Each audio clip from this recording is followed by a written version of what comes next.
Good evening masters. Welcome to Jai home meditation. ನಾನು ಶಾಂತಲಾ, ಮೈಸೂರಿನಿಂದ ಗುರುಗಳಾದ ಬ್ರಹ್ಮಶ್ರೀ ಪಿತಾಮಹ ಡಾಕ್ಟರ್ ಸುಭಾಷ್ ಪತ್ರಿಜಿ ಅವರಿಗೆ ವಂದಿಸುತ್ತಾ ನಮ್ಮ ಈ ದಿನದ ಈ ಸಂಜೆಯ ಎಪಿಸೋಡ್ಗೆ ನಿಮ್ಮೆಲ್ಲರಿಗೂ ಸ್ವಾಗತವನ್ನ ಬಯಸ್ತಾ ಇದ್ದೀನಿ ಮಾಸ್ಟರ್ಸ್.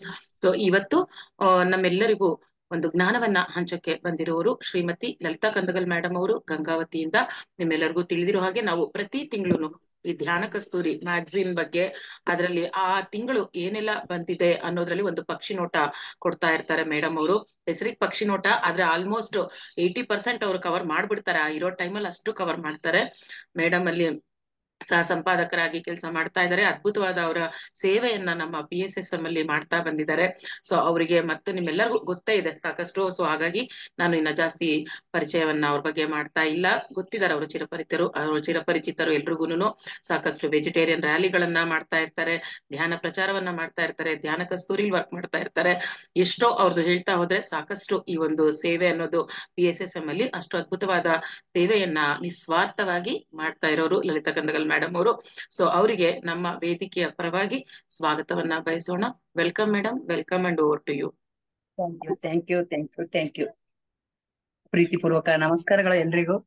ನಮ್ಮೆಲ್ಲರನ್ನ ಈ PSSM ಅನ್ನುವ ರಥದ ಮೂಲಕ ಆಧ್ಯಾತ್ಮಿಕ ಮುನ್ನಡೆಗೆ ಸಾರಥಿಯಾಗಿ ಮುನ್ನಡೆಸುತ್ತಿರುವಂತಹ ಬ್ರಹ್ಮರ್ಷಿ ಪತ್ರಿಜಿ ಅವರನ್ನ ಮನದಾಳದಲ್ಲಿ ಸ್ಮರಿಸುತ್ತಾ, ಜೈ ಹೋಮ್ ವೇದಿಕೆ ಮೂಲಕ ಕರ್ನಾಟಕದಾದ್ಯಂತ ಮತ್ತು ಇಡೀ ಪ್ರಪಂಚದಾದ್ಯಂತ ಇರುವ ಕನ್ನಡಿಗರಿಗೆ ತಲುಪುತ್ತಿರುವ ಆಧ್ಯಾತ್ಮಿಕ ಜ್ಞಾನವನ್ನು ನಿತ್ಯವೂ ಉಣಬಡಿಸುತ್ತಿರುವ 7 ಚಕ್ರಗಳು, 7 ಶರೀರಗಳು, 7 ಲೋಕಗಳು, ನಿನ್ನೆ ಸತ್ಯಲೋಕವನ್ನು ತಲುಪಿ ಬಂದಿದ್ದಾಯಿತು ಈ ಒಂದು ವೇದಿಕೆ ಮೂಲಕ. ಅದಾದ ನಂತರ ಧ್ಯಾನ ದಸರಾ ಕಾರ್ಯಕ್ರಮವನ್ನು ಕೂಡ ಹಮ್ಮಿಕೊಂಡು ಮೈಸೂರಿನಲ್ಲಿ ಒಂದು ಆಧ್ಯಾತ್ಮಿಕ ಸಂಚಲನ ಅಂತ ಕರಿತೀವಿ ನಾವು, ಒಂದು ಆಧ್ಯಾತ್ಮಿಕ ವಿಪ್ಲವ, ಆ ರೀತಿ ಎಲ್ಲರೂ ಕೈ ಸೇರಿ ಒಂದು ಆಧ್ಯಾತ್ಮಿಕ ಕ್ರಾಂತಿಯನ್ನ ಉಂಟು ಮಾಡ್ತಾ ಇದೀವಿ. ಯಾವ ಪಿರಮಿಡ್ ಮಾಸ್ಟರ್ಗಳು ಗ್ರೇಟು ಕಡಿಮೆ ಅಂತಲ್ಲ, ಎಲ್ಲರೂ ಅನನ್ಯ ಯುನಿಕ್, ಎಲ್ಲರೂ ಶ್ರೇಷ್ಠವೇ. ಅಂತಹ ವೇದಿಕೆಯಲ್ಲಿ ನನಗೆ ಅವಕಾಶ ಕೊಟ್ಟಂತಕ್ಕೆ ನನ್ನ ಶಾಂತಲಾ ಮೇಡಮ್ ಅವರಿಗೆ, ಜೈ ಹೋಮ್ ಮೆಡಿಟೇಷನ್ ವೇದಿಕೆಗೆ ಪ್ರೀತಿಪೂರ್ವಕ ಕೃತಜ್ಞತೆಗಳನ್ನ ತಿಳಿಸ್ತಾ, ತಮಗೆ ಗೊತ್ತಿರುವಂತದ್ದು ಸೆಪ್ಟೆಂಬರ್ ತಿಂಗಳು ಇವತ್ತು ಕೊನೆ ದಿನ ಅಂತೂ ನನಗೆ ಅವಕಾಶ ಇದೆ. ಈ ಬಾರಿ ಸ್ವಲ್ಪ ಲೇಟ್ ಆಗಿ ಧ್ಯಾನ ಕಸ್ತೂರಿ ಎಲ್ರು ಮನೆ ಸೇರಿದೆ, ತಮಗೆಲ್ರಿಗೂ ಗೊತ್ತಿರುವಂತದ್ದು. ಮುಖ್ಯವಾಗಿ ಅಯ್ಯಪ್ಪ ಪಿಂಡಿ ಸರ್ ಅವರು ದೊಡ್ಡಬಳ್ಳಾಪುರದಲ್ಲಿ, ತಮ್ಗೆಲ್ರಿಗೂ ಗೊತ್ತು, ಇನ್ಯಾಂಗ್ ಚಾಲೆಂಜ್ ನ 250 ಜನರಿಗೆ ಪ್ರಮಾಣ ಪತ್ರ ಕೊಡೋದ್ರ ಮೂಲಕ ಇದು 3ನೇ ಧ್ಯಾನ ಯಜ್ಞ. ಅಲ್ಲೊಂದು ಪಿರಮಿಡ್ ಉದ್ಘಾಟನೆ ಕೂಡ ಆಯ್ತು. ಅಲ್ಲಿ ಮಗಳು ಚಿತ್ರಶ್ರೀಗೆ ಬಂತಂತೆ, ಇಲ್ಲ 15x15 ಪಿರಮಿಡ್ ಕಟ್ಟೋದಕ್ಕೆ ನಿಮ್ಮ ತಂದೆಯವರಿಗೆ ಹೇಳು ಅಂತೇಳಿ. ಆ ರೀತಿ ನಾರಾಯಣ ಪಿರಮಿಡ್ ಉದ್ಘಾಟನೆ ಮತ್ತು 1 ದಿನದ 3 ತಾಸು ಧ್ಯಾನ, ಅದ್ಭುತ ಕಾರ್ಯಕ್ರಮ. ಅದರ ಮುಖಪುಟದೊಂದಿಗೆ ಧ್ಯಾನ ಕಸ್ತೂರಿ ಬಂದಿದೆ. ಅಲ್ಲಿ ಧ್ಯಾನ ಕಸ್ತೂರಿ 5,000 ಧ್ಯಾನ ಕಸ್ತೂರಿಗಳನ್ನ ಉಚಿತವಾಗಿ ಇವರು ಅಯ್ಯಪ್ಪ ಪಿಂಡಿ ಸರ್ ಅವರು ಹಂಚಿದ್ದಾರೆ. ಎಲ್ರಿಗೂ ಅಲ್ಲಿ ಕಾರ್ಯಕ್ರಮಕ್ಕೆ ಬಂದಿರುವ ಪ್ರತಿಯೊಬ್ಬರಿಗೂ ಕೂಡ ಹಂಚಿದ್ದಾರೆ. ಅದರ ಪುಟದ ವರದಿ, ಕಂಪ್ಲೀಟ್ ವರದಿ ಈ ಒಂದು ಪುಟದಲ್ಲಿದೆ. ಅದರಲ್ಲಿ ಸುಮಾರು ಜನ ರಾಜ್ಯಾದ್ಯಂತ ಎಲ್ಲರೂ ಭಾಗವಹಿಸಿದ್ರು. ಇನ್ನೊಂದು ಪುಸ್ತಕ ಪತ್ರಿಜಿ ಜ್ಞಾನ, ಅದು ಕೂಡ ಬಿಡುಗಡೆಯಾಗಿ ಎಲ್ರಿಗೂ ಕೊಟ್ಟಿದ್ರು. ಇದು ಆಗಸ್ಟ್ 15ರಂದು ನಡೆದಿತ್ತು. ಆ ಮುಖಪುಟದೊಂದಿಗೆ ಇಡೀ ಕರ್ನಾಟಕದಲ್ಲಿ ನಡೆದಂತಹ, ಮುಖ್ಯವಾಗಿ ಇಲ್ಲಿ ನಿಮ್ಮ ಮೈಸೂರು, ಇದು PSSM ಮೈಸೂರು ವತಿಯಿಂದ ನಡೆದಂತ ಮಂಡಲ ಧ್ಯಾನ, ಮತ್ತೆ ಇಲ್ಲಿ ಗೌರಿಬಿದನೂರಿನಲ್ಲಿ ನಡೆದಂತಹದ್ದು, ಎಲ್ಲಿಂದ ಬೀದರ್ನಿಂದ ಹಿಡಿದು ತುಮಕೂರು, ಬೆಂಗಳೂರು, ಮೈಸೂರುವರೆಗೂ ಉತ್ತರ ಕನ್ನಡದಲ್ಲಿ ನಡೆದಂತಹ ಧ್ಯಾನ, ಹೊಸಪೇಟೆಯಲ್ಲಿ, ಮತ್ತೆ ಬೀದರ್ನ ಮಿಲೇನಿಯಂ ಪಬ್ಲಿಕ್ ಶಾಲೆಯಲ್ಲಿ, ಹೀಗೆ ಎಲ್ಲ ಕಡೆ, ಬಳ್ಳಾರಿಯಲ್ಲಿ ನಡೆದಂತದ್ದು, ರಾಮನಗರದ ಕೃಷ್ಣಪ್ಪ ಸರ್ ಇಡೀ ಕರ್ನಾಟಕದಾದ್ಯಂತ ಹೋಗಿ ಬರ್ತಾ ಇದ್ದಾರೆ. ಸುಮಾರು ಧ್ಯಾನ ಕ್ಲಾಸುಗಳು, ಎಲ್ಲಿ ಪಿರಮಿಡ್ ಉದ್ಘಾಟನೆಗಳು ವಂಡರ್ಫುಲ್ ಅನಿಸ್ತಾ ಇದೆ. ಮಂಗಳೂರು, ಶಿರ್ಸಿ, ಮೂಡುಬಿದ್ರೆ ಎಲ್ಲ ಕಡೆ ಕೂಡ ಪಿರಮಿಡ್ ಗಳ ಉದ್ಘಾಟನೆ. ರಾಯಚೂರಿನಲ್ಲಿ ಹೇಮಾ ನಾರಾಯಣ ಅವರ ಒಂದು ನೇತೃತ್ವದಲ್ಲಿ ರಾಯಚೂರಿನ ಪಿರಮಿಡ್ ಧ್ಯಾನ ಕೇಂದ್ರದಲ್ಲಿ ಧ್ಯಾನ, ಬಳ್ಳಾರಿಯಲ್ಲಿ ಶಾಖಾಹಾರ ರ್ಯಾಲಿ, ದಾವಣಗೆರೆಯಲ್ಲಿ ಮಾರುತಿರಾಮ ಮತ್ತು ಗೀತಾ ಅವರಿಂದ ಧ್ಯಾನ, ಗೌರಿಬಿದನೂರಿನಲ್ಲಿ ಮುರಾರ್ಜಿ ದೇಸಾಯಿಯಲ್ಲಿ, ತಟವರ್ತಿ ರಾಜಲಕ್ಷ್ಮಿ ಮೇಡಮ್ ಅವರ ಧ್ಯಾನ. ಹೀಗೆ ಎಲ್ಲ ಧ್ಯಾನ ಕೇಂದ್ರಗಳ ಒಂದು ಕಾರ್ಯಕ್ರಮಗಳೊಂದಿಗೆ ಅದ್ಭುತ ಜ್ಞಾನವನ್ನ ನಮಗೆ ಉಣಬಡಿಸಿದಂತ ಈ ಸಂಚಿಕೆಯ ಸಂಪಾದಕರಿಗೆ, ಧ್ಯಾನ ಕಸ್ತೂರಿ ಮತ್ತು ಇಡೀ ತಂಡಕ್ಕೆ ನಾವು ಪ್ರೀತಿಪೂರ್ವಕ ಕೃತಜ್ಞತೆಗಳನ್ನ ಸಲ್ಲಿಸ್ತಾ, ಸೆಪ್ಟೆಂಬರ್ ಸಂಚಿಕೆ ಆಗಿರೋದ್ರಿಂದ ಇದರಲ್ಲಿ ಮೊದಲನೇದಾಗಿ ರಾಧಾಕೃಷ್ಣನ್ ಅವರ ಬಗ್ಗೆ, ಡಾಕ್ಟರ್ ಸರ್ವೇಪಲ್ಲಿ ರಾಧಾಕೃಷ್ಣನ್ ಅವರ ಜನ್ಮದಿನವನ್ನ ನಾವು ಸೆಪ್ಟೆಂಬರ್ 5ಕ್ಕೆ ಟೀಚರ್ಸ್ ಡೇ ಅಂತೀವಿ. ನಿಜ ಹೇಳ್ಬೇಕು ಅಂದ್ರೆ ಒಬ್ಬ ಶಿಕ್ಷಕನಾಗಿ ಅಲ್ಲ, ಒಬ್ಬ ಉಪನ್ಯಾಸಕ, ಒಬ್ಬ ರಾಷ್ಟ್ರಪತಿ, ಒಬ್ಬರು ಉಪರಾಷ್ಟ್ರಪತಿಯನ್ನಾಗಿ ಅಲ್ಲ, ರಾಧಾಕೃಷ್ಣನ್ ಅವರನ್ನ ತತ್ವಜ್ಞಾನಿಯಾಗಿ, ಫಿಲಾಸಫರ್ ಆಗಿ ನಾವು ಸ್ಮರಿಸಬೇಕು ಅನ್ನೋ ಒಂದು ಲೇಖನ ಇದರಲ್ಲಿದೆ. ಇನ್ನು ಸಾವಿಲ್ಲದ ಮಹಾನ್ ಗುರು, ಯೋಗಿ ಆತ್ಮಕಥೆಯಿಂದ ಆಯ್ದ ಒಂದು ಅದ್ಭುತವಾದ ಲೇಖನ ಇದರಲ್ಲಿದೆ. ಇನ್ನು 60ಕ್ಕೆ ಎಲ್ರು ಅರಳು ಮರಳು ಅಂತೀವಿ, ಆದ್ರೆ 60ಕ್ಕೆ ಅರಳು ಮರಳು ಅಲ್ಲದು, ಮರಳಿ ಅರಳುವುದು ಅನ್ನೋದು ಪರ ಕೃಷ್ಣಮೂರ್ತಿ ಅವರ ಒಂದು ಅದ್ಭುತವಾದ ಲೇಖನ. ತುಂಬಾ ಚೆನ್ನಾಗಿದೆ. ನಾವು 60 ಆಯ್ತಂದ್ರೆ ನಮಗೆ ವಯಸ್ಸಾಯ್ತು, ಸುಮ್ನೆ ಬರೀ ನಕಾರಾತ್ಮಕ ಚಿಂತನೆಗಳೇ. ನಮ್ಗೆ ನಿದ್ದೆ ಬರಲ್ಲ, ನಮ್ಮ ಮಾತು ಯಾರು ಕೇಳಲ್ಲ, ನಾವಂದ್ರೆ ಕನಿಷ್ಠ, ಈ ತರ ಯೋಚನೆ ಮಾಡೋದಕ್ಕಿಂತ ಮನೆ ಸಂಸಾರದ ಜವಾಬ್ದಾರಿಗಳನ್ನ ಬಿಟ್ಟು, ನೆಕ್ಸ್ಟ್ ಮಕ್ಕಳ ಅವೆಲ್ಲ ಬಿಟ್ಟು ಆಧ್ಯಾತ್ಮಿಕವಾಗಿ ಪುಸ್ತಕಗಳನ್ನ ಓದ್ತಾ, ಸ್ನೇಹಿತರ ಜೊತೆಗೆ ಧ್ಯಾನ ಮಾಡ್ತಾ, ಅದ್ಭುತವಾಗಿ ಹೊಸ ಬದುಕು, ನಿಜ ಅಂದ್ರೆ ಮತ್ತೊಂದು ಜೀವನ ಸ್ಟಾರ್ಟ್ ಆಗುತ್ತೆ ನಿವೃತ್ತಿ ನಂತರ. ಅದ್ರ ಬಗ್ಗೆ ಒಂದು ಅದ್ಭುತ ಲೇಖನ ಇದೆ. ಇನ್ನೂ ಮುಖ್ಯವಾಗಿ ಅಂದ್ರೆ ಇದರಲ್ಲಿ ಇವತ್ತು ಈದ್ ಮಿಲಾದ್ ಹಬ್ಬ ಇತ್ತಲ್ಲ ಸೆಪ್ಟೆಂಬರ್ ನಲ್ಲಿ, ಅದಕ್ಕೆ ಇಸ್ಲಾಂ ಮತ ಮತ್ತು ಸಸ್ಯಾಹಾರ ಇದನ್ನ ಬರೆದವ್ರು ಯಾರು ಅಂತಂದ್ರೆ, ತಮಗೆ ಗೊತ್ತಿರ್ಲಿ, ಪದ್ಮಶ್ರೀ ಪ್ರಶಸ್ತಿ ಪಡೆದಂತಹ ಒಬ್ಬ ಲೇಖಕರು ಡಾಕ್ಟರ್ ಮುಜಾಫರ್ ಹುಸೇನ್ ಅಂತೇಳಿ. ಡಾಕ್ಟರ್ ಮುಜಾಫರ್ ಹುಸೇನ್ ಅವರು ಈ ಒಂದು ಲೇಖನವನ್ನು ಬರೆದಿದ್ದಾರೆ, ಇಸ್ಲಾಂ ಮತ್ತು ಸಸ್ಯಾಹಾರ ಅಂತೇಳಿ. ಆ ಲೇಖನ ಕೂಡ ಇದೆ. ಹೀಗೆ ವಿದ್ಯಾರ್ಥಿಗಳಿಗಂತೂ ಪತ್ರಿ ಸರ್ ಅವರು ಯಾಕೆ ಧ್ಯಾನ ಬೇಕು, ಶಾಲೆಗಳಲ್ಲಿ ಯಾಕಿರ್ಬೇಕು ಧ್ಯಾನ ಅನ್ನೋದ್ರ ಬಗ್ಗೆ ಅದು ಕೂಡ ತುಂಬಾ ಅದ್ಭುತವಾಗಿ. ಆಮೇಲೆ ಇನ್ನೊಂದು ಅಂದ್ರೆ ಪಾರಂಗ. ಇಲ್ಲಿ ಒಂದು ರಾಮನಗರದಲ್ಲಿ ಒಂದು ಪಾರಂಗ ಶಾಲೆ ಅಂತ ಇದೆ. ಎಲ್ಲಾ ರೂಮ್ಗಳು 11 ರೂಮ್ಗಳು ಪಿರಮಿಡ್ ಆಕಾರದಲ್ಲಿನೇ ಕಟ್ಟಲಾಗಿದೆ. ಪಿರಮಿಡ್ ಆಕಾರ ಅಲ್ಲ, ಪಿರಮಿಡ್ಗಳೇ ಅವು. ಸೈಜ್ ಅನ್ನ ತಿಳ್ಕೊಂಡು ಯಾರು ಅದನ್ನ ಕಟ್ಸಿದವ್ರು ಅಂದ್ರೆ, ನನ್ಗೆ 1999ರಲ್ಲಿ MR ರಾಮಮೂರ್ತಿ ಅಂತೇಳಿ ನ್ಯಾಷನಲ್ ಏರೋಸ್ಪೇಸ್ ಲ್ಯಾಬೊರೇಟರಿ ಸಂಸ್ಥೆಯ ಉಪನಿರ್ದೇಶಕರಾಗಿರುವ ಇವರು ತಾವೇ ಬೇಕು ಅಂತಾನೆ ವಾಲಂಟರಿ ರಿಟೈರ್ಮೆಂಟ್ ತಗೊಂಡು ಬಂದಿರುವ ದುಡ್ಡಿನಲ್ಲಿ ಮೊದಲು 4 ರೂಮು 60 ವಿದ್ಯಾರ್ಥಿಗಳಿಂದ ಆರಂಭಗೊಂಡ ಈ ಶಾಲೆ ಇವತ್ತು 600 ವಿದ್ಯಾರ್ಥಿಗಳು, 11 ಪಿರಮಿಡ್ ಕೋಣೆಗಳಿದಾವೆ. ಎಲ್ಲರೂ ಅದನ್ನ ಯಾಕೆ ಆ ರೀತಿ ಕಟ್ಟಿಸ್ತಾ ಇದೀರಿ ಅಂತ ಮೊದಲು ಪ್ರಶ್ನೆ ಮಾಡಿದ್ರಂತೆ. ಪಿರಮಿಡ್ಗಳ ರೂಪದಲ್ಲಿ ಯಾಕೆ ಕಟ್ಟಿಸ್ತೀರಿ ಅಂದ್ರೆ, ಅವರು ಪಿರಮಿಡ್ಗಳಿಗೆ ಮೆದುಳಿನ ತರಂಗಗಳಲ್ಲಿ ಬದಲಾವಣೆ ಉಂಟು ಮಾಡ್ತವೆ, ಮಕ್ಕಳು ಶಾಂತಿಯಿಂದ ಕಲಿತಾರೆ, ಅವ್ರಿಗೆ ನೆನಪಿನ ಶಕ್ತಿ, ಏಕಾಗ್ರತೆ, ಅದೊಂದು ಅದ್ಭುತ ಅಸ್ತ್ರ ಪಿರಮಿಡ್ ಅಂತ ಹೇಳಿದಾರೆ ಅವ್ರು. ಆದ್ರಿಂದ ನಮ್ದು ಎನರ್ಜಿ ಫೀಲ್ಡ್ ಇರುತ್ತೆ ಒಳಗಡೆ, ಆಲೋಚನಾ ರಹಿತ ಸ್ಥಿತಿಯಲ್ಲಿ ಮಕ್ಕಳು ಕಲಿಕೆ ಅಧ್ಯಯನವನ್ನ ಮಾಡ್ತಾರೆ, ಇದರಿಂದ ಬಹಳ ಒಳ್ಳೇದು ಅಂತೇಳಿ ಅವರು ಪಿರಮಿಡ್ಗಳ ರೂಪದಲ್ಲಿನೇ ಕಟ್ಟಿಸಿದ್ದಾರೆ. ಅದರ ಪರಿಚಯ ಕೂಡ ಇದರಲ್ಲಿ ಇದೆ. ಈಗ ನಾವು ನೇರವಾಗಿ ಮೊದಲನೇದಾಗಿ ಒಂದು ನನಗೆ ಬಹಳ ಅದ್ಭುತವಾದದ್ದ ಒಂದು ಲೇಖನ ಅಂದ್ರೆ, ಇದರಲ್ಲಿ ಪತ್ರಿ ಸರ್ ಅವರು ಪಿರಮಿಡ್ ಅನ್ನ ಏನಂತ ಕರೀತಾರೆ, ಧ್ಯಾನವನ್ನ ಸಾಹಸ ಅಂತ ಕರೆದಿದ್ದಾರೆ. ಧ್ಯಾನ ಅನ್ನೋದು ನಾವೇನ್ ಅನ್ಕೋತೀವಿ, ಹಿಮಾಲಯ ಬೆಟ್ಟ ಹತ್ತೋದು ಒಂದು ಸಾಹಸ, ಅಥವಾ ಮತ್ತೆ ಯಾವ್ದೋ ಬೇರೆ ಬೇರೆ ದೈಹಿಕ ಶ್ರಮ ಇರೋಂಥವು ಸಾಹಸ ಅಂತೀವಲ್ಲ. ಪತ್ರಿ ಸರ್ ಧ್ಯಾನವೆನ್ನುವುದು ಎಲ್ಲದಕ್ಕಿಂತ ಶ್ರೇಷ್ಠವಾದ ಸಾಹಸ. ಸಾಹಸ ಅಂದ್ರೆ ಗೊತ್ತಲ್ಲ ನಿಮಗೆ, ಹುಲಿಗಳ ಜೊತೆ ಹೋರಾಡೋದು, ಆನೆ ಮೇಲೆ ಸವಾರಿ ಮಾಡೋದು, ಇದು ಸಾಹಸ ಅಂತೀವಿ. ಆದ್ರೆ ಪತ್ರಿ ಸರ್ ಹೇಳ್ತಾರೆ, ಅವೆಲ್ಲಕ್ಕಿಂತ ದೊಡ್ಡ ಹಿರಿಮೆಯ ಸಾಹಸ ಯಾವ್ದು ಅಂದ್ರೆ, ಕಣ್ಣು ಮುಚ್ಚಿಕೊಂಡು ನಿಮ್ಮ ಉಸಿರಾಟವನ್ನ ಗಮನಿಸುವುದು, ಧ್ಯಾನ ಮಾಡುವುದು. ಎಷ್ಟು ವಿಶೇಷ ನೋಡ್ರಿ. ನಾವು ಜಯ ಅಪಜಯಗಳಿಗೆ ಸಂಬಂಧವೇ ಇಲ್ಲ, ಇವೆಲ್ಲವನ್ನ ಲೆಕ್ಕಿಸದೆ ನಾವು ಧ್ಯಾನ ಮಗ್ನರಾಗುವುದೇ ಸಾಹಸ. ಬಾಂಬ್ಗಳನ್ನು ಎಸೆದುವುದು ಸಾಹಸ ಅಲ್ಲ, ಇನ್ನೊಬ್ಬನನ್ನು ಚಾಕು ತೆಗೆದುಕೊಂಡು ಚೂರಿಂದ ಸಾಯಿಸುವುದು ಸಾಹಸವಲ್ಲ. ಆದ್ರೆ ಧ್ಯಾನ ಮನಸ್ಸನ್ನು ಶೂನ್ಯಗೊಳಿಸುವುದೇ ಮಹಾ ಸಾಹಸ. ತಮಾಷೆಯ ವ್ಯವಹಾರ ಅಲ್ಲ ಇದು.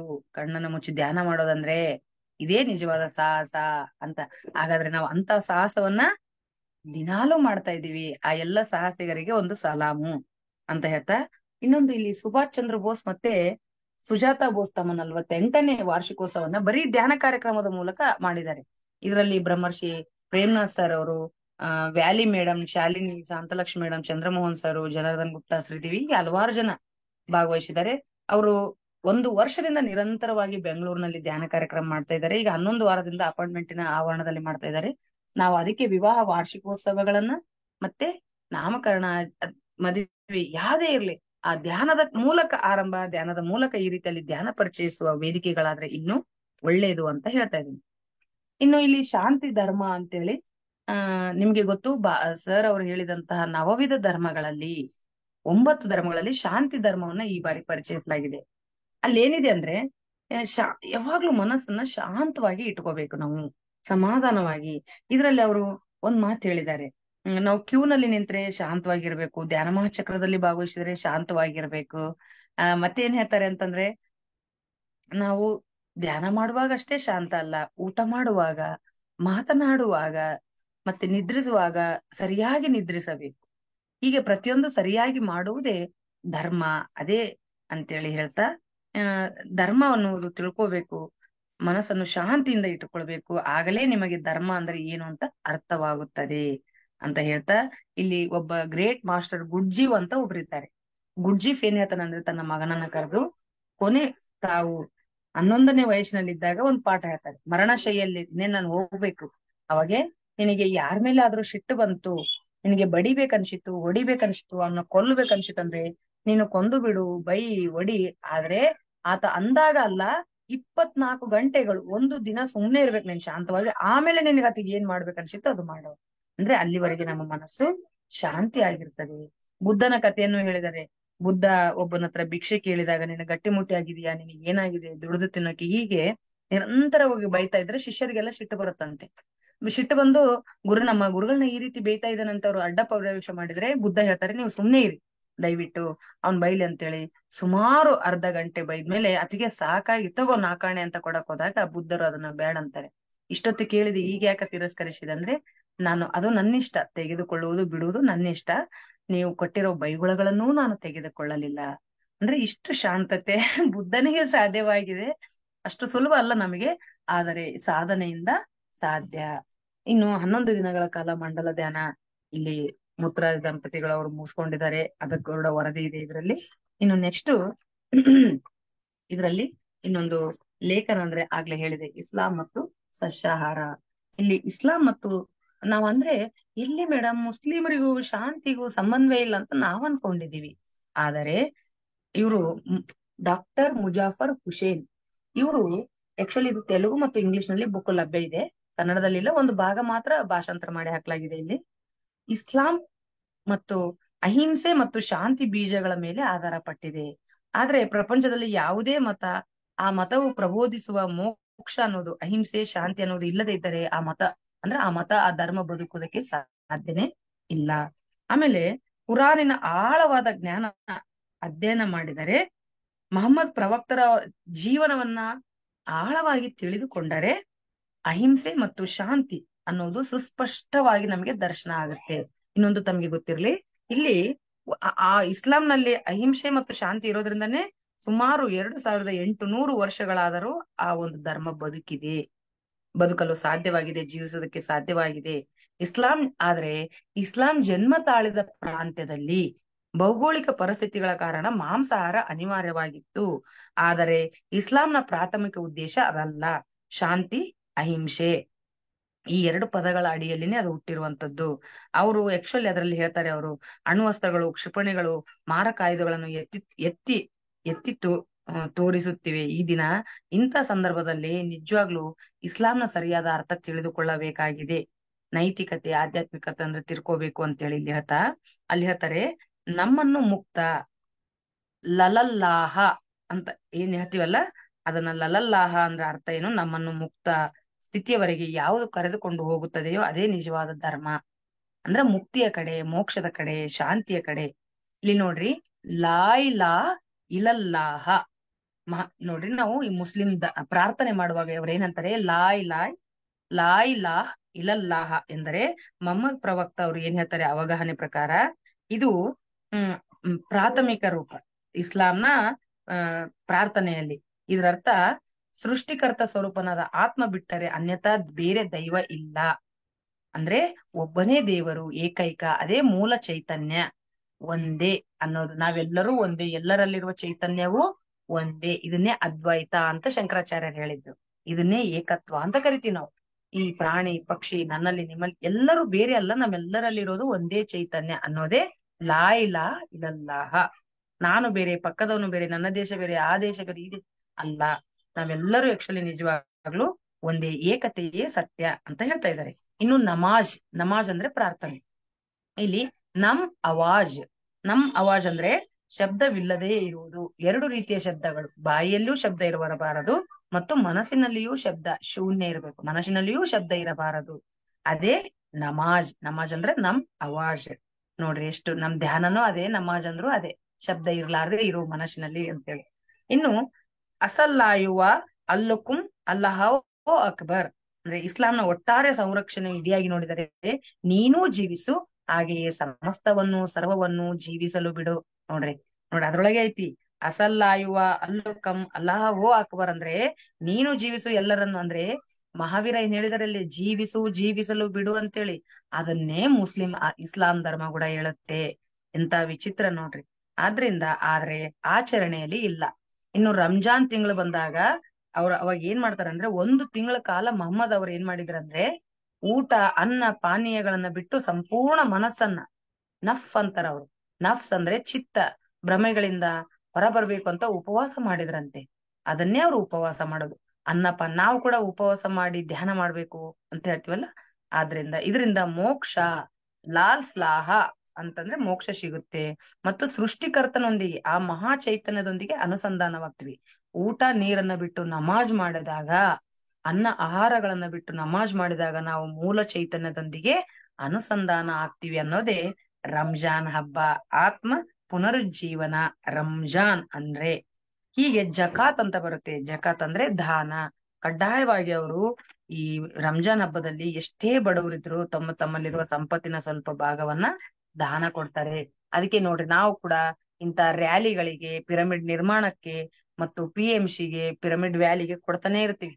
ಅದಕ್ಕೆ PMCಗೆ ದಾನ ಮಾಡಿ ಅಂತ ನಿಮ್ಗೆ ರಿಸಿಪ್ಟ್ ಬುಕ್, ಯಾರಿಗೆ ಧ್ಯಾನ ಪ್ರಚಾರ ಮಾಡಕ್ಕಾಗೋದಿಲ್ವೋ ಅವರು PMCಗೆ ದಾನ ಕೊಡ್ಬೇಕು. ಇದನ್ನ ಇಸ್ಲಾಂ ಧರ್ಮದಲ್ಲಿದೆ, ಕ್ರಿಶ್ಚಿಯನ್ ಧರ್ಮದಲ್ಲಿದೆ, ಮತ್ತು ಎಲ್ಲ ಧರ್ಮಗಳಲ್ಲೂ ಇದೆ. ಅದನ್ನ ಒಂದು ಮೀಟಿಂಗ್ ಮಾಡಿ PMC, ಈಗ ನೋಡ್ರಿ, PMC ಕನ್ನಡ ವಾಹಿನಿಯ ಅಭಿವೃದ್ಧಿಗಾಗಿ ಹಿರಿಯ ಪಿರಮಿಡ್ ಮಾಸ್ಟರ್ಗಳಿಂದ ಒಂದು ಸಮಾವೇಶ. ಯಾಕಂದ್ರೆ ಇದರಲ್ಲಿ ಸುರೇಶ್ ಕಲಬುರ್ಗಿ, ಪ್ರದೀಪ್ ಸರ್, ಸಾಯಿ ಕೃಪಾ ಸಾಗರ್, ಡಾಕ್ಟರ್ ಸಾಯಿ ಕೃಪಾ ಸಾಗರ್, ಹೀಗೆ ಬ್ರಹ್ಮರ್ಷಿ ಪ್ರೇಮ್ನಾಥ್ ಸರ್, ಮತ್ತೆ ಸಂಪಾದಕರಾದ ಡಾಕ್ಟರ್ ಸತ್ಯನಾರಾಯಣ ಸರ್ ಎಲ್ಲರೂ ಭಾಗವಹಿಸಿ, ಯಾಕಂದ್ರೆ PMCಗೆ ನಡೆಯೋದು ಹೇಗೆ, ನಾವು ಪ್ರತಿ ತಿಂಗಳ ಕೊನೆ ಪಕ್ಷ PMCಗೆ ಒಂದು ₹100 ಆದ್ರೂ ಕೊಡ್ಬೇಕು. ಇವು ಆಧ್ಯಾತ್ಮಿಕ ಸಂಸ್ಥೆಗಳು ಹೇಗೆ ನಡೀತವೆ ಹೇಳಿ? ಎಷ್ಟೋ ಜನ ನನಗೆ ದುಡ್ಡು ಹಾಕಿದ್ದಾರೆ, ಸರಿ ನಾನು ರೆಸಿಪ್ಟ್ ಹಾಕ್ತೀನಿ. ನೀವ್ ಅನ್ಕೋಬಹುದು, ಮೇಡಮ್ ನಾವು ಜೈ ಹೋ ಮೆಡಿಟೇಷನ್, ಓಕೆ ಕೊಟ್ರೆ ತಪ್ಪೇನದ? ಜೈ ಹೋ ಮೆಡಿಟೇಷನ್ ಕೊಟ್ರಿ, ದಸರಾ ಕೊಟ್ಟಿದೀವ್ರಿ, ಓಕೆ ಕೊಡ್ರಿ. ಆದ್ರೆ PMC ಕೂಡ ಇದು ಮೂಲ, ಅವೆಲ್ಲ ಮರಿಗಳು. ಇದು ತಾಯಿ ಇದ್ದಂಗೆ PMC ಕನ್ನಡಕ್ಕೆ. ಆದ್ರಿಂದ PMC ಕನ್ನಡಕ್ಕೆ ದೇಣಿಗೆ ದಾನ ಕೊಡ್ಬೇಕು ನಾವು.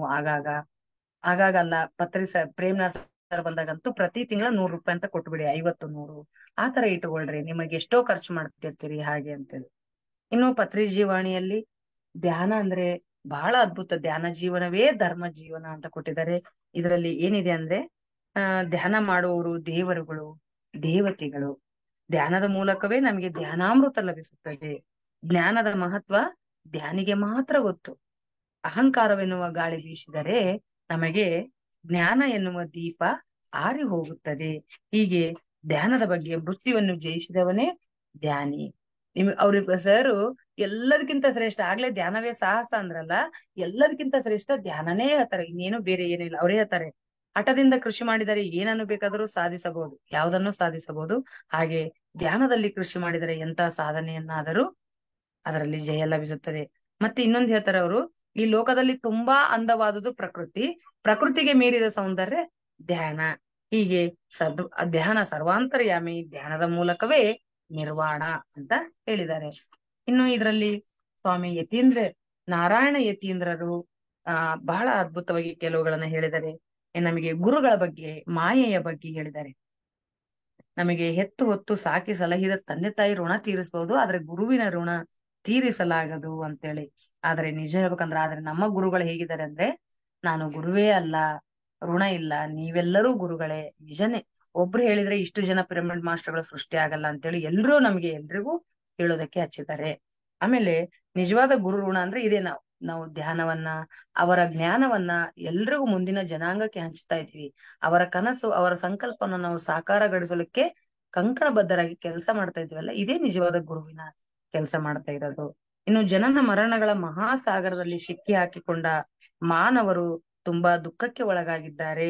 ಗುರು ಸೇವೆಯನ್ನು ಮಾಡಿ ಭವಬಂಧನದಿಂದ ಬಿಡುಗಡೆಯಾಗುವ ಪರಿಯನ್ನು ಅವರು ತಿಳಿಯರು. ಪಾಪ ಪ್ರಪಂಚದ ಭೋಗಗಳೇ ಸರ್ವಸ್ವ ಎಂದು ಭಾವಿಸಿ ಅಜ್ಞಾನಿಗಳಾಗಿದ್ದಾರೆ.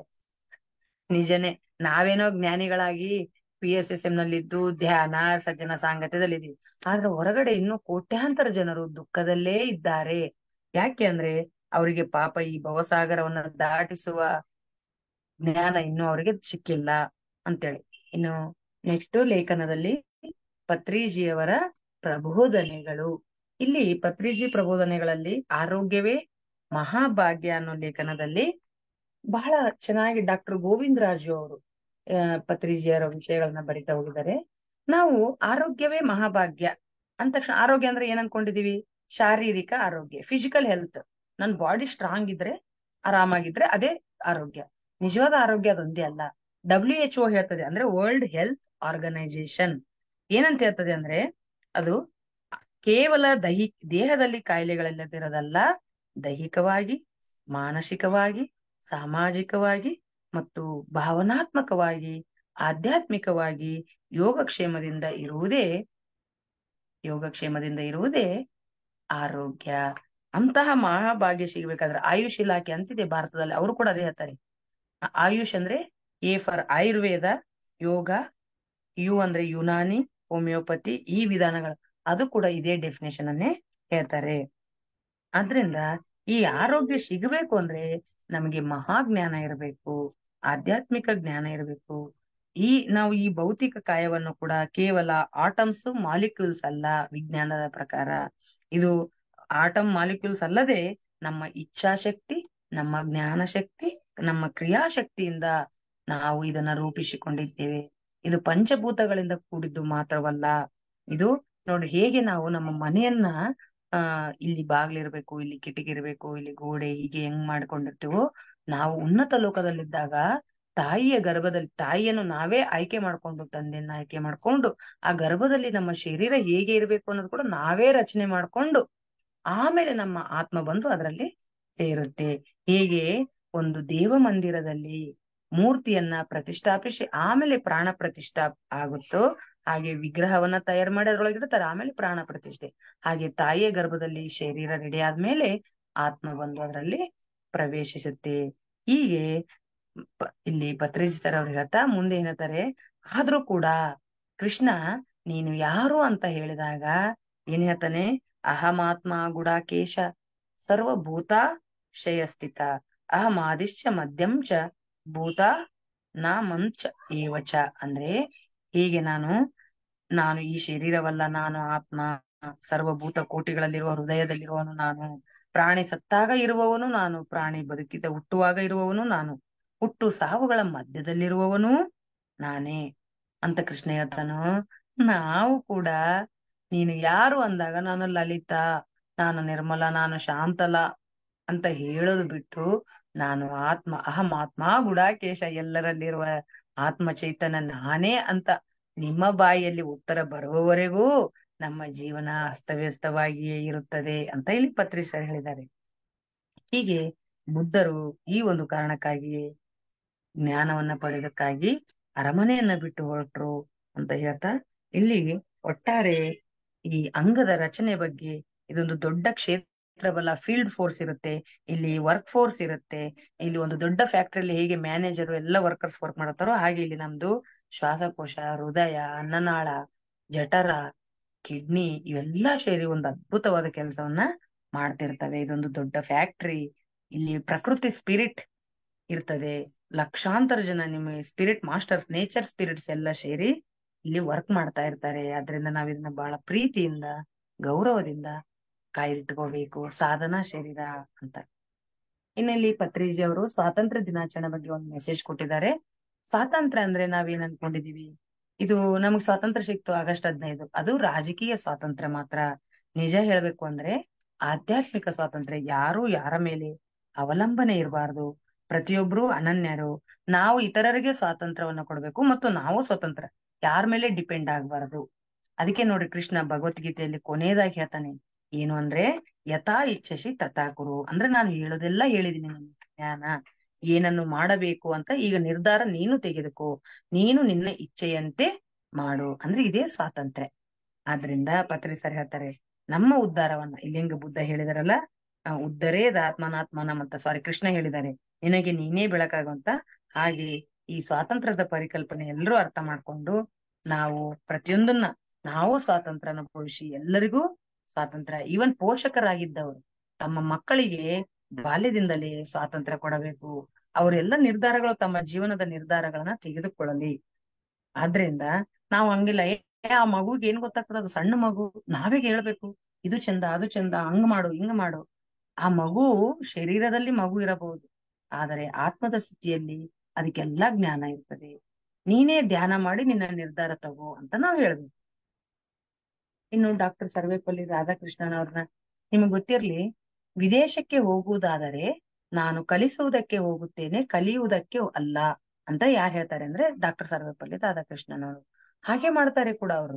ಅವ್ರು ವಿದೇಶಕ್ಕೆ ಆಕ್ಸ್ಫರ್ಡ್ ಯೂನಿವರ್ಸಿಟಿಗೆ, ಇಂಗ್ಲೆಂಡ್ಗೆ, ಅಮೆರಿಕಕ್ಕೆ ಕಲಿಸೋದಕ್ಕಾಗಿ ಹೋಗ್ತಾರೆ ಅವ್ರು. ಅದಕ್ಕೆ ಆಮೇಲೆ ಅವರು ಬಹಳ ವಿದ್ವತ್ತು ಉಳ್ಳವರು. ಮುಖ್ಯವಾಗಿ ನಾವು ಅವ್ರನ್ನ ಏನ್ ಅನ್ಕೋತೀವಿ, ಮೊದಲನೇ ಉಪರಾಷ್ಟ್ರಪತಿ, ಎರಡನೇ ರಾಷ್ಟ್ರಪತಿ ಮತ್ತು ರಾಯಭಾರಿ. ಬೇರೆ ಅವರು ಸ್ಟಾಲಿನ್ ಅವರನ್ನ ಭೇಟಿ ಆಗ್ತಾರೆ. ನಿಮಗೆ ಗೊತ್ತಿರ್ಲಿ, ಸ್ಟಾಲಿನ್ ಅಂದ್ರೆ ಜೋಸೆಫ್ ಸ್ಟಾಲಿನ್ ಅಂದ್ರೆ ರಷ್ಯಾದ ಕ್ರಾಂತಿಕಾರಿ. ಅವ್ರನ್ನ ನೋಡೋದಕ್ಕೆ ಮಾತಾಡೋದಕ್ಕೆ ಹೆದರೋ ಕಾಲ. ಅಂತದ್ರಲ್ಲಿ ಅವರೆಲ್ಲ ಕಮ್ಯುನಿಸ್ಟ್ ನಾಯಕರವರು, ರಷ್ಯಾ ಚೀನಾ. ಅಂತದ್ರಲ್ಲಿ ಚೀನಾದ ಕ್ರಾಂತಿಕಾರಿ ನಾಯಕ ಮಾವೋ ಸೆತುಂಗ್ ಅವರನ್ನು, ಮಾವೋ ಜೆಡಾಂಗ್ ಅಂದಿನ ಪೋಪ್, ಇವರಿಬ್ಬರಿಗೂ ಇವರು ಭೇಟಿ ಆಗ್ತಾರೆ. ಜೋಸೆಫ್ ಸ್ಟಾಲಿನ್ ಅವರನ್ನ ಭೇಟಿ ಆದಾಗ ಅವರು ಕೆನ್ನೆ ತಟ್ಟಿ ಹಿಂಗ್ ಪ್ರೀತಿಯಿಂದ ಮಾತಾಡ್ಸಿದ್ರಂತೆ. ಅಂದ್ರೆ ಅಷ್ಟು ಅದ್ಭುತ ಜ್ಞಾನವನ್ನು ಹೊಂದಿರುವಂತವ್ರು ರಾಧಾಕೃಷ್ಣನ್ ಅವರು. ಇವರು ರವೀಂದ್ರನಾಥ್ ಟ್ಯಾಗೂರ್ ಅವರಿಂದ ಪ್ರಭಾವಿತರಾಗಿದ್ರು.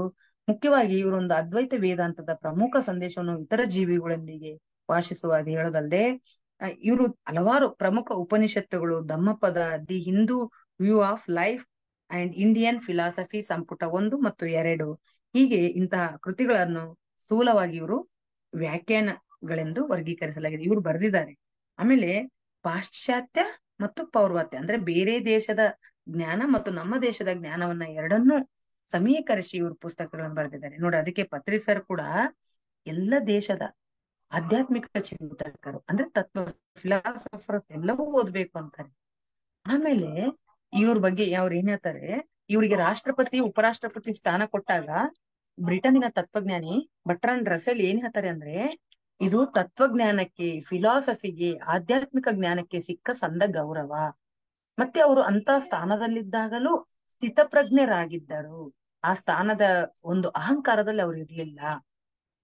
ನಿಮ್ಗ್ ಗೊತ್ತಿರ್ಲಿ, ಅವರು ರಾಷ್ಟ್ರಪತಿಗಳಾಗಿದ್ದಾಗ ಅವರ ಶಿಷ್ಯಂದ್ರು ಹೋಗಿ ನಿಮ್ಮ ಜನ್ಮದಿನ ಆಚರಿಸ್ತೀವಿ ಅಂತ ಕೇಳಿದ್ರೆ, ಅವಾಗೆ ಹೌದು ಇದನ್ನ ರಾಷ್ಟ್ರಪತಿಗಳ ದಿನ ಮಾಡ್ರಿ, ಉಪರಾಷ್ಟ್ರಪತಿಗಳ ಅಥವಾ ಕುಲಪತಿಗಳಾಗಿದ್ರು. ಅವ್ರು ಆಕ್ಚುಲಿ ಹಿಂದೂ ಬನಾರಸ್ ವಿಶ್ವವಿದ್ಯಾಲಯದ ಕುಲಪತಿ ಆಗಿದ್ರು. ಆಂಧ್ರದಲ್ಲಿ ಒಂದು ವಿಶ್ವವಿದ್ಯಾಲಯನೇ ಕಟ್ಟಿದ್ರು. ಅವ್ಯಾವೂ ಹೇಳಿಲ್ಲ. ಆದರೆ ಶಿಕ್ಷಕ ಅಂದ್ರೆ ಮಹಾನ್ ವ್ಯಕ್ತಿ, ರಾಷ್ಟ್ರ ನಿರ್ಮಾಣ, ಒಂದು ಒಂದು ಮುಂದಿನ ಭವಿಷ್ಯದ ನಿರ್ಮಾಣದಲ್ಲಿ ಆತನ ಪಾತ್ರ ದೊಡ್ಡದು ಅಂತೇಳಿ ಅವರು ಶಿಕ್ಷಕರ ದಿನ ಮಾಡ್ರಿ ಅಂತ ಹೇಳ್ತಾರೆ. ನಿಜ ಹೇಳ್ಬೇಕು ಅಂದ್ರೆ ನಾವೆಲ್ಲ ಆಧ್ಯಾತ್ಮಿಕ ಶಿಕ್ಷಕರು ಆಗಿ, ಪಿರಮಿಡ್ ಮಾಸ್ಟರ್ಗಳೆಲ್ಲ ಆಧ್ಯಾತ್ಮಿಕ ಶಿಕ್ಷಕರಾಗಿ ಪ್ರಪಂಚದಾದ್ಯಂತ ನಾವು ಆಧ್ಯಾತ್ಮಿಕ ಜ್ಞಾನವನ್ನ, ಸ್ಪಿರಿಚುವಲ್ ಸೈನ್ಸ್ ಅನ್ನ ಬೋಧಿಸ್ತಾ ಇದೀವಿ. ಇವರಿಗೆ ಕೂಡ ನೋಡ್ರಿ, ರಾಧಾಕೃಷ್ಣನ್ ಅವರಿಗೆ ಪ್ರಪಂಚದಾದ್ಯಂತ ವಿವಿಧ ಧರ್ಮಗಳ ಬಗ್ಗೆ ನಿಷ್ಪಕ್ಷಪಾತ ಆಳವಾದ ಜ್ಞಾನ ಇತ್ತು. ವಿವಿಧ ವ್ಯವಸ್ಥೆಗಳು, ತತ್ವಶಾಸ್ತ್ರದ ಸಂಪ್ರದಾಯಗಳ ಬಗ್ಗೆ ಅವರು ಅಧ್ಯಯನ ಮಾಡಿ ಹೊಸ ಶಿಸ್ತಿನ ಸರ್ವ ಸಾಮರ್ಥ್ಯನ ಬೆಳಕಿಗೆ ತಂದ್ರು. ಆಮೇಲೆ ಇನ್ನೂ ಒಂದು ವಿಶೇಷ ಅಂದ್ರೆ, ಇವರು ತಮಿಳ್ನಾಡು, ರಮಣ ಮಹರ್ಷಿಗಳು ತಮಿಳ್ನಾಡು. ಏನಾದ್ರೂ ಡೌಟ್ ಬಂದ್ರೆ ರಾಧಾಕೃಷ್ಣನ್ ಅವರಿಗೆ, ಅವ್ರು ಯಾರನ್ನ ಭೇಟಿ ಆಗ್ತಿದ್ರು ಅಂದ್ರೆ ರಮಣ ಮಹರ್ಷಿಗಳನ್ನ ಭೇಟಿ ಆಗ್ತಿದ್ರಂತೆ. ರಾಧಾಕೃಷ್ಣನ್ ಅವ್ರಿಗೆ ಡೌಟ್ ಬಂದ್ರೆ ನೋಡ್ರಿ, ರಮಣ ಮಹರ್ಷಿಗಳು ಕೇವಲ 4ನೇ ಕ್ಲಾಸ್ ಓದಿದ ಮಹಾಜ್ಞಾನಿ. ಇವರು ಇಷ್ಟೆಲ್ಲ ವಿದ್ವತ್ತು ಪಡೆದ್ರು ಕೂಡ ಆಧ್ಯಾತ್ಮಿಕ ಸಂದೇಹಗಳು ಡೌಟ್ಸ್ ಬಂದಾಗ ಅವ್ರನ್ನ ಭೇಟಿ ಆಗ್ತಾ ಇದ್ರು. ಹೀಗೆ ರಾಧಾಕೃಷ್ಣನ್ ಅವ್ರ ಬಗ್ಗೆ ನಾವು ನಮ್ಮದೇ ತತ್ವಜ್ಞಾನಿಯನ್ನ ನಿರ್ಲಕ್ಷ್ಯ ಮಾಡಿದೀವಿ. ಬರೀ ಒಬ್ಬ ರಾಷ್ಟ್ರಪತಿ, ಶಿಕ್ಷಕ, ಕುಲಪತಿ ಅಲ್ಲ, ಮಹಾನ್ ಫಿಲಾಸಫರ್ ಅಂತ ನಾವ್ ನೆನ್ಪಿಟ್ಕೋಬೇಕು ಅವ್ರನ್ನ ಅಂತೇಳಿ ಅವರ ಮಗ ರಾಧಾಕೃಷ್ಣನ್ ಅವರ ಮಗ ಎಸ್ ಗೋಪಾಲ್ ಅವ್ರ ಜೀವನ ಬರೀತಾರೆ. ರಾಧಾಕೃಷ್ಣನ್ ಈ ಬಯೋಗ್ರಫಿ ಪುಸ್ತಕದ ಒಂದು ಭಾಗವನ್ನ ಭಾಷಾಂತರ ಮಾಡಿ ಕೊಡ್ಲಾಗಿದೆ. ಇದು ಮಹಾವತಾರ್ ಬಾಬಾಜಿ ಅವರು. ನಿಮಗೆ ಗೊತ್ತು, ಯೋಗಿ ಆತ್ಮಕತೆ ಪುಸ್ತಕದ ಆಯ್ದ ಭಾಗವನ್ನ ಹೇಗೆ ಮಹಾವತಾರ್ ಬಾಬಾಜಿ ಅವರಿಂದ ಲಾಹಿರಿ ಮಹಾಶಯರಿಂದ ಯೋಗಾನಂದ ಪರಮಹಂಸರಿಗೆ ಬಂದಿದೆ. ಅದಕ್ಕೆ ಸಲ ಇವ್ರ ಬಗ್ಗೆ ಜೀವನದ ಕೊಟ್ಟಿದ್ರು, ಈ ಸಲ ಆಯ್ದವಾಗ ನಿಮ್ಗೆ ಇನ್ನೊಂದು ವಿಶೇಷ ಹೇಳ್ತೀನಿ. ದಯವಿಟ್ಟು ಯಾರಿಗೆ ಈ ಬುಕ್ ಇಷ್ಟು ದಪ್ಪ ಬುಕ್ ಮೇಡಮ್ ಎಲ್ಲಿ ಓದ್ಬೇಕು ಅಂದ್ರೆ, ನಿಮಗೆ ಯೂಟ್ಯೂಬಿಗೆ ಹೋದ್ರೆ ಇಡೀ ಪುಸ್ತಕದ ಆಡಿಯೋ ಇದೆ, ಭಾಗ 1 ಭಾಗ 2. ದಯವಿಟ್ಟು ಜೀವನದಲ್ಲಿ ಒಂದ್ಸಲ 500 ಬುಕ್ಗಳನ್ನ ಫ್ರೀ ಆಗಿ ಹಂಚಿದ್ರಂತೆ ಪತ್ರಿ ಸರ್, 500 ಬುಕ್. ಆದ್ರಿಂದ ನೀವು ಆಡಿಯೋ ಬುಕ್ ಆದ್ರೂ ಕೇಳಿಸ್ಕೊಳ್ರಿ, ಕೊನೆ ಪಕ್ಷ ಓದ್ಲೇಬೇಕು. ಓದಕ್ ಆಗದಿದ್ರೆ ಅಷ್ಟಾದ್ರೂ ಮಾಡ್ಕೊಳ್ಳಿ. ಇನ್ನು ಅದಾದ್ಮೇಲೆ ತಮಗೆ ಇಲ್ಲಿ ಇನ್ನೊಂದು ಪಿರಮಿಡ್ ಉದ್ಘಾಟನೆ ಆಗಿದೆ ಹೊಸದುರ್ಗ ತಾಲೂಕಿನಲ್ಲಿ. ಅಲ್ಲಿ ಇದು ಆ ಗೌರೀಶ್ ಮತ್ತು ಮಂಜುಳಾ ದಂಪತಿಗಳು, ಅದಲ್ಲದೆ ಆ ಶಾಂತಾ ಶ್ರೀನಿವಾಸ್, ಪದ್ಮಾ ಅಪ್ಪಾಜಿ, ಪ್ರಸನ್ನ ಕುಮಾರಿ ಇವರೆಲ್ಲರೂ ಸೇರಿ, ಹಂಪಣ್ಣ, ಬಳ್ಳಾರಿ ಹಂಪಣ್ಣ ಇವರೆಲ್ಲರೂ ಸೇರಿ ಹೊಸದುರ್ಗ ತಾಲೂಕಿನಲ್ಲಿ ಕಲ್ಲೋಡ್ ಗ್ರಾಮದಲ್ಲಿ ಒಂದ್ ಮಾಡಿದ್ದಾರೆ. ಕೋಮಲ ಮತ್ತು ತ್ಯಾಗರಾಜ್ ದಂಪತಿಗಳು ನಿರ್ಮಿಸಿದ ಒಂದು ಪಿರಮಿಡ್ ಅದ ಉದ್ಘಾಟನೆ ಮಾಡಿದ್ದಾರೆ. ವಂಡರ್ಫುಲ್. ಎಲ್ಲೆಲ್ಲಿ ಪಿರಮಿಡ್ಗಳು ಅದೇ ವಿಚಿತ್ರ ಅನ್ನಿಸ್ತಾ ಇದೆ. ಎಷ್ಟು ಪಿರಮಿಡ್ಗಳು, ಏನ್ ಕತೆ ಅದು. ಈಗ ನಾವೇನ್ ಮಾಡೋಣ, ಶಾಂತಿ ಧರ್ಮ ಮುಗೀತು. ಇನ್ನು ಒಂದೇ ಒಂದ್ ಲೇಖನ ಇದೆ ಇಲ್ಲಿ, ವಯಸ್ಸು ಮರಳಿ ಅರಳುವುದು. ಅರಳೆ ಮರಳಲ್ಲ, ಆಗ್ಲೇ ಹೇಳಿದೆ ನಿಮಗೆ, ಆಧ್ಯಾತ್ಮದತ್ತ ಮರಳೋಣ. ಆಮೇಲೆ ನಮ್ಗೆ ಹಗಲು ಮಲಗಿದ್ರೆ ನಿದ್ದೆ ಬರಲ್ಲ, ವ್ಯವಹಾರ ಯಾವ್ದು ತಲೆ ಕೆಡ್ಸ್ಕೊಳ್ಳೋದು ಬೇಡ, ಜವಾಬ್ದಾರಿ ಮುಗಿತು. ಆಕ್ಚುಲಿ ನಿಜವಾದ ಜೀವನದ ಆರಂಭ ಆಗೋದೆ ನಿವೃತ್ತಿ ನಂತರ. ಯಾವ ಜವಾಬ್ದಾರಿ ಇಲ್ಲ, ಏನೂ ಇಲ್ಲ. ಇದನ್ನ ಸಾರ್ಥಕ ಪಡಿಸ್ಕೋಬೇಕು, 60ಕ್ಕೆ ಮರಳಿ ಅರಳಬೇಕು ಅನ್ನೋದು ತುಂಬಾ ಅದ್ಭುತವಾಗಿ ಇದನ್ನ ಬರೆದವ್ರಂದ್ರೆ ಓಶೋ ಅವರು ಹಲವಾರು ಪುಸ್ತಕ ಟ್ರಾನ್ಸ್ಲೇಟ್ ಮಾಡಿದ್ದಾರೆ. ಪೌರ ಕೃಷ್ಣಮೂರ್ತಿ ಅಂತ. ತುಂಬಾ ಚೆನ್ನಾಗಿ ಕಲಿಯಬೇಕು ಅಂತ ನಾವೇನಾರ ಅನ್ಕೊಂಡ್ರೆ ಹೊಸದನ್ನ ಕಲಿಯೋಣ ಅಂತಾರೆ. ನಿಜವಾಗ್ಲು ಈ ಹಂಪಿ ಯೂನಿವರ್ಸಿಟಿಯಲ್ಲಿ ಒಬ್ರು 70ರ ವಯಸ್ಸಿನಲ್ಲಿ PhD ಮಾಡಕ್ ಬಂದಿದ್ರು ಒಂದು ವಿಷಯ ಸಂಶೋಧನೆ. ನಾನು ಆಮೇಲೆ ಈ ವಯಸ್ಸಿನಲ್ಲಿ ನಾನು ಮುಂಚೆ ಹಂಗಿದ್ದೆ ಹಿಂಗಿದ್ದೆ ಅಂತ ಬಹಳ ಅದನ್ನೇ ಪದೇ ಪದೇ ಹೇಳ್ಬೇಡ್ರಿ. ಬದಲಾವಣೆ ನಮ್ಮಿಂದಲೇ ಆರಂಭವಾಗ್ಬೇಕು. ಆದ್ರಿಂದ ನಾವು ಸಾರ್ಥಕವಾಗಿ ಇನ್ನೂ ಅದ್ಭುತವಾಗಿ ಬದುಕ್ಬೇಕು ಅಂತ ಇಲ್ಲಿ ಹೇಳಿದ್ದಾರೆ. ರಾಣೆಬೆನ್ನೂರಿನಲ್ಲಿ ಒಂದು ವಿಶ್ವ ತೀರ್ಥ ಪಿರಮಿಡ್ ಉದ್ಘಾಟನೆ ಕೂಡ ಆಗಿದೆ ಅಲ್ಲಿ. ಮತ್ತೆ ನೆಕ್ಸ್ಟ್ ಅಂದ್ರೆ ಇಲ್ಲಿ ಇನ್ನೂ ಒಂದು ಇದೇ ಬಹಳ ಮುಖ್ಯವಾದದ್ದು, ಶಾಲೆಗಳಲ್ಲಿ ಏನಾಗ್ಬೇಕು ಅಂದ್ರೆ ಧ್ಯಾನ, ಆಧ್ಯಾತ್ಮಿಕ ಮತ್ತು ಮೌಲ್ಯ ಶಿಕ್ಷಣ ಅಂತ ಇರ್ತಿತ್ತು. ಪತ್ರಿ ಸರ್ ಅವ್ರು ಏನ್ ಮಾಡಿದಾರೆ ಅಂದ್ರೆ ಛತ್ತೀಸ್ಗಢಿಗೆ ಹೋದಾಗ ಒಂದು ಹಿಂದಿ, ಶೈಲೇಂದ್ರ ಜೈನ್ ಅವರಿಗೆ ಹಿಂದಿ ಸಂದರ್ಶನ ಕೊಟ್ಟಾರೆ. ಅದರದ್ದು ಒಂದು ಹಿಂದಿಯಿಂದ ಭಾಷಾಂತರ ಮಾಡ್ಲಾಗಿದೆ ಇಲ್ಲಿ. ಏನು ಅಂದ್ರೆ ಇಲ್ಲಿ ನಿಮ್ಗೆ ಗೊತ್ತಿರ್ಲಿ, ಹಿಂದೆ ಮೌಲ್ಯ ಶಿಕ್ಷಣ ಅಂತ ಕೊಡ್ತಿದ್ರು, ವ್ಯಾಲ್ಯೂ ಎಜುಕೇಶನ್ ಅಂತ. ಅದ್ರ ಬದಲು ಡಾಕ್ಟರ್ ಶಿವರಾಮಪ್ಪ ಸರ್ ಅವರು ಪುಸ್ತಕಗಳನ್ನ ಮಾಡಿದ್ದಾರೆ 6ರಿಂದ 12ನೇ ತರಗತಿ ಮಕ್ಕಳಿಗೆ. ಸ್ಪಿರಿಚುವಲ್ ಬುಕ್ಸ್ ಬಹಳ ಚೆನ್ನಾಗಿದ್ದಾವೆ, ಆಧ್ಯಾತ್ಮಿಕ ಮೌಲ್ಯಗಳು ಅಂತ. ಇಷ್ಟು ಚೆನ್ನಾಗಿದೆ. ಈಗ 6ನೇ ಕ್ಲಾಸು, 8ನೇ ಕ್ಲಾಸು, 9ನೇ ಕ್ಲಾಸು ನಮ್ಮ ಮಕ್ಕಳಿಗೆ ನಾವು ಕೊಡಿಸ್ಬೇಕು. ಆಕ್ಚುಲಿ ಈಗ ಸರ್ ಅವ್ರು ಏನ್ ಮಾಡಿದ್ದಾರೆ ಅಂದ್ರೆ ಸರ್ಕಾರದ ವತಿಯಿಂದಾನೇ ಎಲ್ಲವೂ ಮಕ್ಕಳಿಗೆ ಹೋಗೋ ತರ ಪ್ರಯತ್ನವನ್ನ ಮಾಡ್ತಾ ಇದ್ದಾರೆ ಈಗ ಅವರು. ಆದ್ರಿಂದ ಇಂಗ್ಲಿಷು, ಹಿಂದಿ, ತೆಲುಗು ಎಲ್ಲ ಭಾಷೆಗಳಲ್ಲೂ ಇವು ಇದಾವೆ. ಎಲ್ಲ ತರಗತಿಗಳು ಕೂಡ ಇದಾವೆ. ನಾವು ತರ್ಸ್ಕೊಂಡು ನಮ್ಮ ಮಕ್ಕಳಿಗೆ 9, 10ನೇ ಕ್ಲಾಸ್ ಕೊಟ್ರೆ ಬಾಲ್ಯದಿಂದಲೇ ಶಿಕ್ಷಣ ಕೊಟ್ಟಂಗಾಗುತ್ತೆ. ಆಮೇಲೆ ಮೌಲ್ಯ ಶಿಕ್ಷಣ ಅಂದ್ರೆ ಬರೀ ಕತೆಗಳು ಹೇಳಿ ಮೌಲ್ಯಗಳನ್ನು ಹೇಳೋದಲ್ಲ. ಕತೆ ಹೇಳಿ ಮೌಲ್ಯ ಹೇಳಿದ್ರೆ ಅದು ಶಾಶ್ವತವಾಗಿ ನಿಲ್ಲೋದಿಲ್ಲ. ಆದ್ರೆ ಧ್ಯಾನ ಮಾಡಿಸಿದ್ರೆ, ಧ್ಯಾನ ಮಾತ್ರವೇ ಇದರಿಂದ ಅವರು ನಾನೊಂದು ಉನ್ನತ ಚೈತನ್ಯ, ಉನ್ನತ ಆತ್ಮ ಅಂತ ತಿಳ್ಕೊಂಡು ಅದ್ಭುತವಾಗಿ ಜೀವಿಸ್ತಾರೆ. ಆದ್ರಿಂದ ಮಕ್ಕಳಿಗೆ ಅನಂತವಾದ ಶಕ್ತಿ ಬರುತ್ತೆ.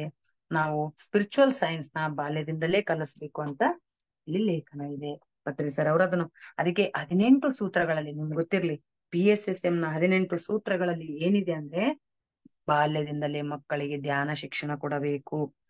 ಸ್ಕೂಲ್ಗಳಿಗೆ ಅದಕ್ಕೆ ಅವರು ಪೈಮಾ ಅಂತ ವಿಂಗ್ ಮಾಡಿದ್ದಾರೆ, ಪಿರಮಿಡ್ ಯೂತ್ ಮೆಡಿಟೇಷನ್ ಅಂಡ್ ಅಹಿಂಸಾ ಅಂತೇಳಿ. ಹೀಗೆ ಪ್ರಕಾರ ಮಗು ಇದ್ದಾಗಲೇ ಧ್ಯಾನವನ್ನ ಹೇಳ್ಕೊಡ್ಬೇಕು.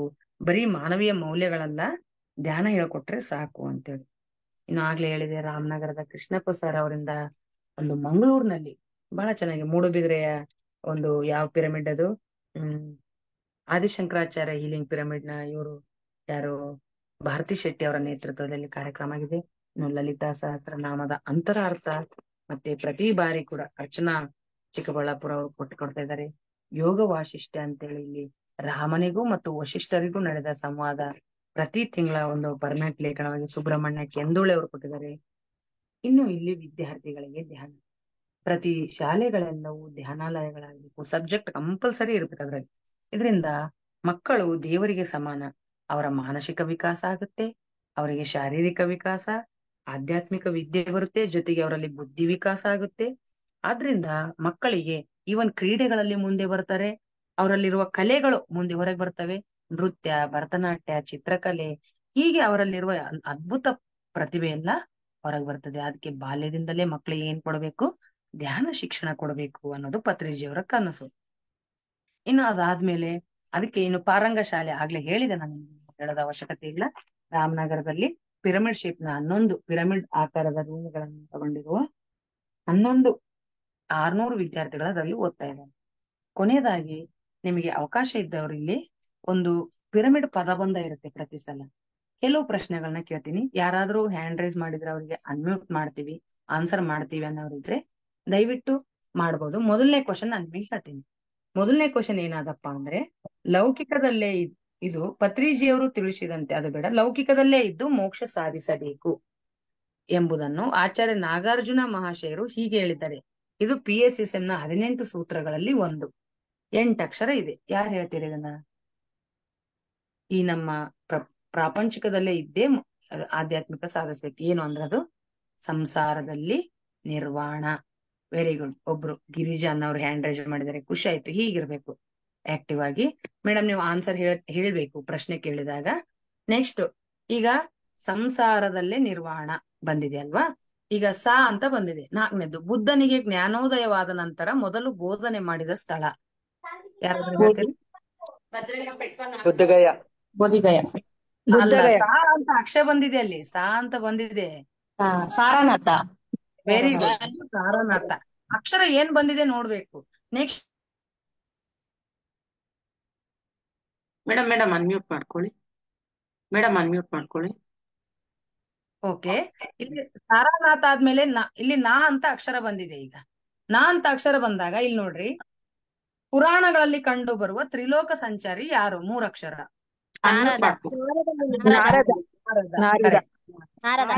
ಈಗ ಅಂತ ಆಯ್ತು. ಇನ್ನು ಅಂತ ಅಕ್ಷರ ಬಂದಿದೆ. ಇದು 2 ಅಕ್ಷರದ ಪದ. ಬಸವಣ್ಣನವರು ತಿಳಿಸಿದಂತೆ ಸಕಲ ಜೀವಿಗಳಲ್ಲಿ ಇದು ಇರಬೇಕು. ಏನದು? ಆಯ್ತು. 2ನೇದ್ದು ಎಡದಿಂದ ಬಲಕ್ಕೆ, ಪತ್ರಿಜಿಯವರು ತಿಳಿಸಿದಂತೆ ಯೋಗ ಪರಂಪರೆಯಲ್ಲಿ ಬರುವ ಅಂತಿಮವಾದ ಅತಿ ಮುಖ್ಯ ಯೋಗ ಯಾವುದು? 4 ಅಕ್ಷರ. ಜ್ಞಾನ ಯೋಗ. ವೆರಿ ಗುಡ್, ಜ್ಞಾನ ಯೋಗ. ಈಗ ಜ್ಞಾನ ಯೋಗ ಅಂತ ಅಕ್ಷರ ಬಂದಿದೆ. ದಿಂದ ಒಂದು ಅಕ್ಷರ, 4 ಅಕ್ಷರಗಳದೊಂದು. 3ನೇದ್ದು ಕೆಳ. ಅದು ಏನಂದ್ರೆ, ಕಠೋಪನಿಷತ್ತಿನಲ್ಲಿಯೂ ಬರುವಂತೆ ಕಥೆಯಂತೆ ಯಮನಿಂದ ಆತ್ಮಜ್ಞಾನ ಪಡೆದ ಬಾಲಕ ಯಾರು? ನಚಿಕೇತ. ನಚಿಕೇತ. ಈಗ ಬಂದ್ರೆ, ಹಿಂದೆ ಋಷಿ ಮುನಿಗಳು ಮಾಡುತ್ತಿದ್ದ ಧ್ಯಾನವನ್ನು ನಾವು ಹೀಗೆ ಕರೆಯುತ್ತೇವೆ. 3 ಅಕ್ಷರ. ತಪಸ್ಸು. ಹಾಗಾದ್ರೆ ಸು ಬಂದಿದೆ ಅಂದ್ರೆ ಈಗ ಕೆಳಗೆ 5 ಅಕ್ಷರ ಇದೆ. ಸು ಅಂದ್ರೆ ಏನು ಅಂದ್ರೆ, ನಾವು ಧ್ಯಾನ ಮತ್ತು ನಿದ್ರೆಗೆ ಜಾರುವ ಸಂದರ್ಭದಲ್ಲಿ ಈ ಮನಸ್ಸಿಗೆ ಸಕಾರಾತ್ಮಕ ಸೂಚನೆಗಳನ್ನು ಕೊಡೋದರಿಂದ ಮಹತ್ತರ ಬದಲಾವಣೆ ಸಂಭವಿಸುತ್ತದೆ.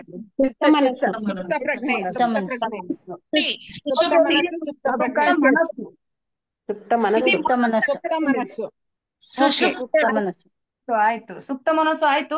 ಅಂತ ಅಕ್ಷರ ಬಂದಿದೆ. ಈಗ ಇಲ್ಲಿ 10ನೇದ್ದು ಎಡದಿಂದ ಬಲಕ್ಕೆ, ಪತಂಜಲಿ ಮಹರ್ಷಿಗಳು ಬೋಧಿಸಿದ ಅಷ್ಟಾಂಗ ಯೋಗದ ಮೊದಲ ಅಂತ ಯಾವುದು? ಅಂತ ಅಕ್ಷರ ಬಂದಿದೆ. ಅಷ್ಟಾಂಗ ಯೋಗದಲ್ಲಿ ಮೊದಲನೇದ್ದು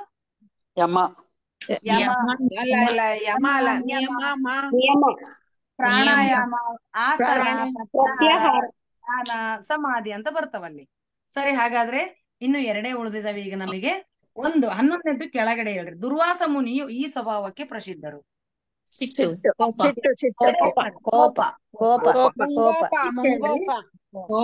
ಬರೀ ಕೋಪ 2 ಅಕ್ಷರ ಇರೋದ್ರಿಂದ ಕೋಪ ಅಂತ ಬರೀಬೇಕು.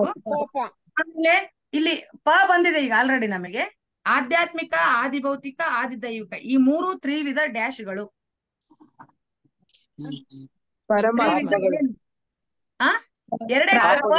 ಅಕ್ಷರ ಪ ಇದೆ. ತಾಪ. Very good. ಕೋಪ, ತಾಪ, ಇವು ತ್ರಿವಿಧ. ಆದಿಭೌತಿಕ ತಾಪ, ಆಧ್ಯಾತ್ಮಿಕ ತಾಪ. ನೆಕ್ಸ್ಟ್, ಈಗ ಇನ್ನೊಂದು ಇಲ್ಲಿ ನೀ ಅಂತ ಅಕ್ಷರ ಬಂದಿದೆ. ಸಂಸಾರದಲ್ಲೇ ನಿರ್ವಾಣದಲ್ಲಿ ನೀ ಬಂದಿದೆ. 9, ನಿತ್ಯವೂ ಸರ್ವಸಂಗ ಪರಿತ್ಯಾಗಿ. 5 ಅಕ್ಷರ. ನಿರ್ವಾಣ ಅಲ್ಲ, ನಿರ್ವಾಣ ಅಲ್ಲ. 5 ಅಕ್ಷರ. ನಿತ್ಯ ಸನ್ಯಾಸಿ. ಇನ್ನೊಂದು ಪದ ಇದೆ ಲಾಸ್ಟ್. ಈಗ 12ನೇದ್ದು, ಕರ್ಮವು ಒಂದು ಶಿಕ್ಷೆಯಲ್ಲ, ಅದು ಡ್ಯಾಶ್ ಆಗಿದೆ. 3 ಅಕ್ಷರ. ಶಿಕ್ಷಣ. ಕರ್ಮವು ಶಿಕ್ಷೆಯಲ್ಲ, ಅದ್ಭುತವಾದ ಧ್ಯಾನ, ಜ್ಞಾನ, ಆಧ್ಯಾತ್ಮಿಕ ಪದಬಂಧ ವಿದ್ಯಾರ್ಥಿಗಳಿಗೆ ಇಡೀ ಕರ್ನಾಟಕದಾದ್ಯಂತ ನಡೆಯುವ ಎಲ್ಲ ಕಾರ್ಯಕ್ರಮಗಳನ್ನ ಪರಿಚಯಿಸುತ್ತಾ ಅದ್ಭುತವಾಗಿ ಬರುತ್ತಿರುವ ಧ್ಯಾನ ಕಸ್ತೂರಿಗೆ ಧನ್ಯವಾದಗಳನ್ನ ಹೇಳೋಣ. ಈಗ ನಾವೆಲ್ಲರೂ ಗೊತ್ತಿರುವಂತದ್ದೇ, ಧ್ಯಾನ ಎಷ್ಟು ಜ್ಞಾನ ಪಡೆದಿದೆವೋ ಧ್ಯಾನ ಅಷ್ಟೇ ಮುಖ್ಯ. ನಾವೆಲ್ಲರೂ ಬೆರಳಲ್ಲಿ ಬೆರಳು ಸೇರಿಸ್ಕೊಂಡು ಕಣ್ಣುಗಳನ್ನ ಹಗುರವಾಗಿ ಮುಚ್ಚಿ ನಮ್ಮ ಸಂಪೂರ್ಣ ಶ್ವಾಸದ ಗಮನವನ್ನ ಶ್ವಾಸದ ಮೇಲೆ ತರೋಣ. ಪ್ರತಿಯೊಂದು ಉಸಿರನ್ನು ಒಳ ಹೋಗುವ ಹೊರ ಬರುವ. ಒಂದ್ ಟೇಬಲ್ ಇಲ್ಲಿಡಮ್ಮ ನನ್ ಕಾಲ ಹತ್ರ ಮೇಡಮ್ ನೀವೊಬ್ರ ಮ್ಯೂಟ್ ಮಾಡ್ಕೊಳ್ಳಿ, ಎಲ್ಲರೂ ಮ್ಯೂಟ್ ಮಾಡಿ. ದಯವಿಟ್ಟು ಆರಾಮವಾಗಿ ಕಂಫರ್ಟ್ ಆಗಿ ನಿಮಗೆ ಯಾವ ರೀತಿ ಬೇಕನ್ಸುತ್ತೋ ಆ ರೀತಿ ಆರಾಮವಾಗಿ ಕೂತ್ಕೊಳ್ಳಿ.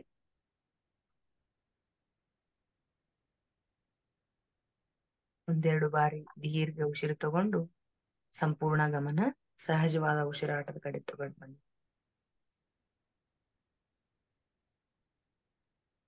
ಸಾಧ್ಯವಾದಷ್ಟು ಕೋಣೆ ಕತ್ತಲು ಮಾಡ್ಕೊಳ್ಳಿ. ನೀವು ಕೂತಿರೋ ಸ್ಥಳವನ್ನ.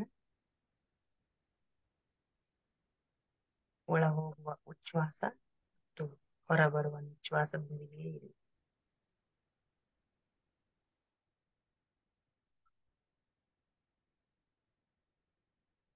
ಸಂಗೀತದೊಂದಿಗೆ ಧ್ಯಾನ, ಸಾಮೂಹಿಕ ಧ್ಯಾನ, ಹುಣ್ಣಿಮೆ ಧ್ಯಾನ, ಪ್ರಕೃತಿಯಲ್ಲಿ ಮಾಡುವ ಧ್ಯಾನ, ಪಿರಮಿಡ್ಗಳಲ್ಲಿ ಮಾಡುವ ಧ್ಯಾನ 3 ಪಟ್ಟು ಅಧಿಕ ಶಕ್ತಿ. ಇದೀಗ ಮೇಡಮ್ ಅವರು ಸಂಗೀತ ಹಾಕ್ತಾರೆ, ಅದ್ರ ಸಂಗೀತದೊಂದಿಗೆ ಧ್ಯಾನ ಮಾಡು.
Last 5 minutes, masters.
Last 30 seconds, masters.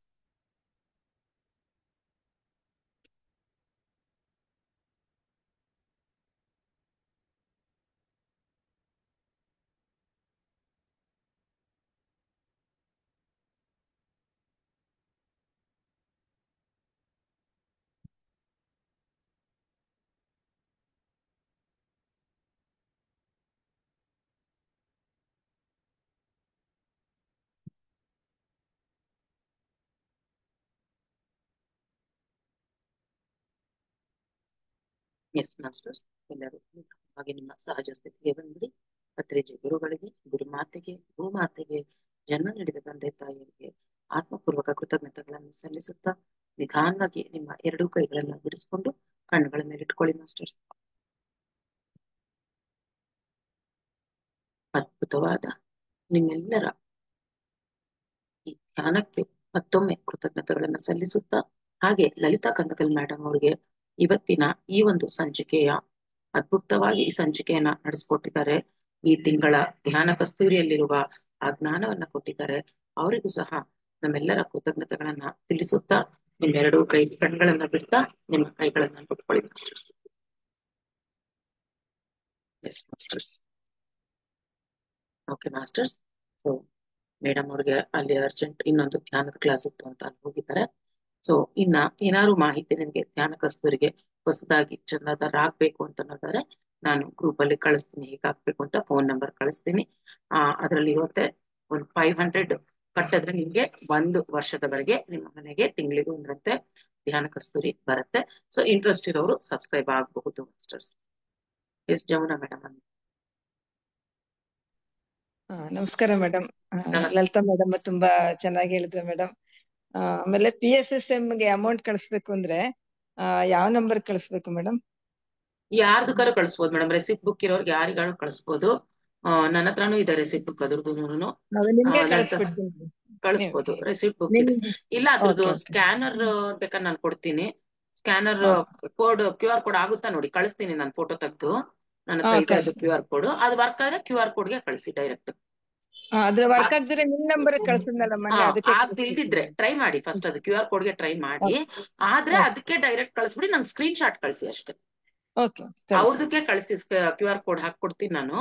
ಅದಕ್ಕೆ ಹೋದ್ರೆ ಅದಕ್ಕೆ ಕಳಿಸಿ, ಖಂಡಿತ ಹೋಗುತ್ತೆ ಅನ್ಕೊಂತೀನಿ. ಅದಕ್ಕೆ ಕಳಿಸಿ. ಇನ್ ಕೇಸ್ ಹೋಗುದಿದ್ರೆ ನನಗ್ ತಿಳಿಸಿ ಅಷ್ಟೇ. Okay madam. ಆಮೇಲೆ ಆಧ್ಯಾತ್ಮಿಕ ಮೌಲ್ಯಗಳು ಮಕ್ಕಳಿಗೆ ಅಂತ ಇದೆಯಲ್ಲ, ಅದೆಲ್ಲಿ ಪರ್ಚೇಸ್ ಮಾಡ್ಬೇಕು ಮೇಡಮ್? ಎಲ್ಲಿ ಸಿಗುತ್ತೆ? ಅವ್ರ ಹತ್ರನೇ ಸಿಗುತ್ತೆ ಮೇಡಮ್, ಲಲಿತಾ ಮೇಡಮ್ ಹತ್ರ ಇರುತ್ತೆ. ಹೌದಾ? ಅವ್ನ್ ಕಾಂಟ್ಯಾಕ್ಟ್ ಮಾಡಿದ್ರೆ ಸಿಗುತ್ತೆ. ಸರಿ ಮೇಡಮ್. ಅವ್ರದ್ದು ನಂಬರ್ ಇದ್ರಲ್ಲಿ ಇದೆಯಲ್ಲ, ಕಳಿಸಿದ್ದೆ. ಇಲ್ಲಾಂದ್ರೆ ಇದ್ರಲ್ಲೂ ಸಿಗ್ಬೋದು, ಧ್ಯಾನ ಕಸ್ತೂರಿಲೂ ಸಿಗ್ಬೋದು ನೋಡಿ. ಇಲ್ಲಾಂದ್ರೆ ಕಳಿಸ್ತೀನಿ. ಸರಿ ಸರ್, ಧ್ಯಾನ ಕಸ್ತೂರಿ ಇದೆ ಮೇಡಮ್, ಅದಲ್ಲೇ ಕಾಂಟ್ಯಾಕ್ಟ್ ಮಾಡಿ. Thank you madam. Thank you. Thank you madam. Thank you. PMC Kannada ಕಳಿಸ್ಬೇಕಾಗಿರೋದು ನೀವು. PMC Kannada. Okay madam. PMC Kannada ಅಲ್ಲ? ನಾನು PSSM ಅನ್ಕೊಂಡೆ. ಅಲ್ಲ, PMC ಕನ್ನಡ. ಓಕೆ ಓಕೆ, ಅದ್ ಕಳಿಸ್ಕೊಡಿ, ನಾನು ಮಾಡ್ತೀನಿ. Thank you madam. ಓಕೆ.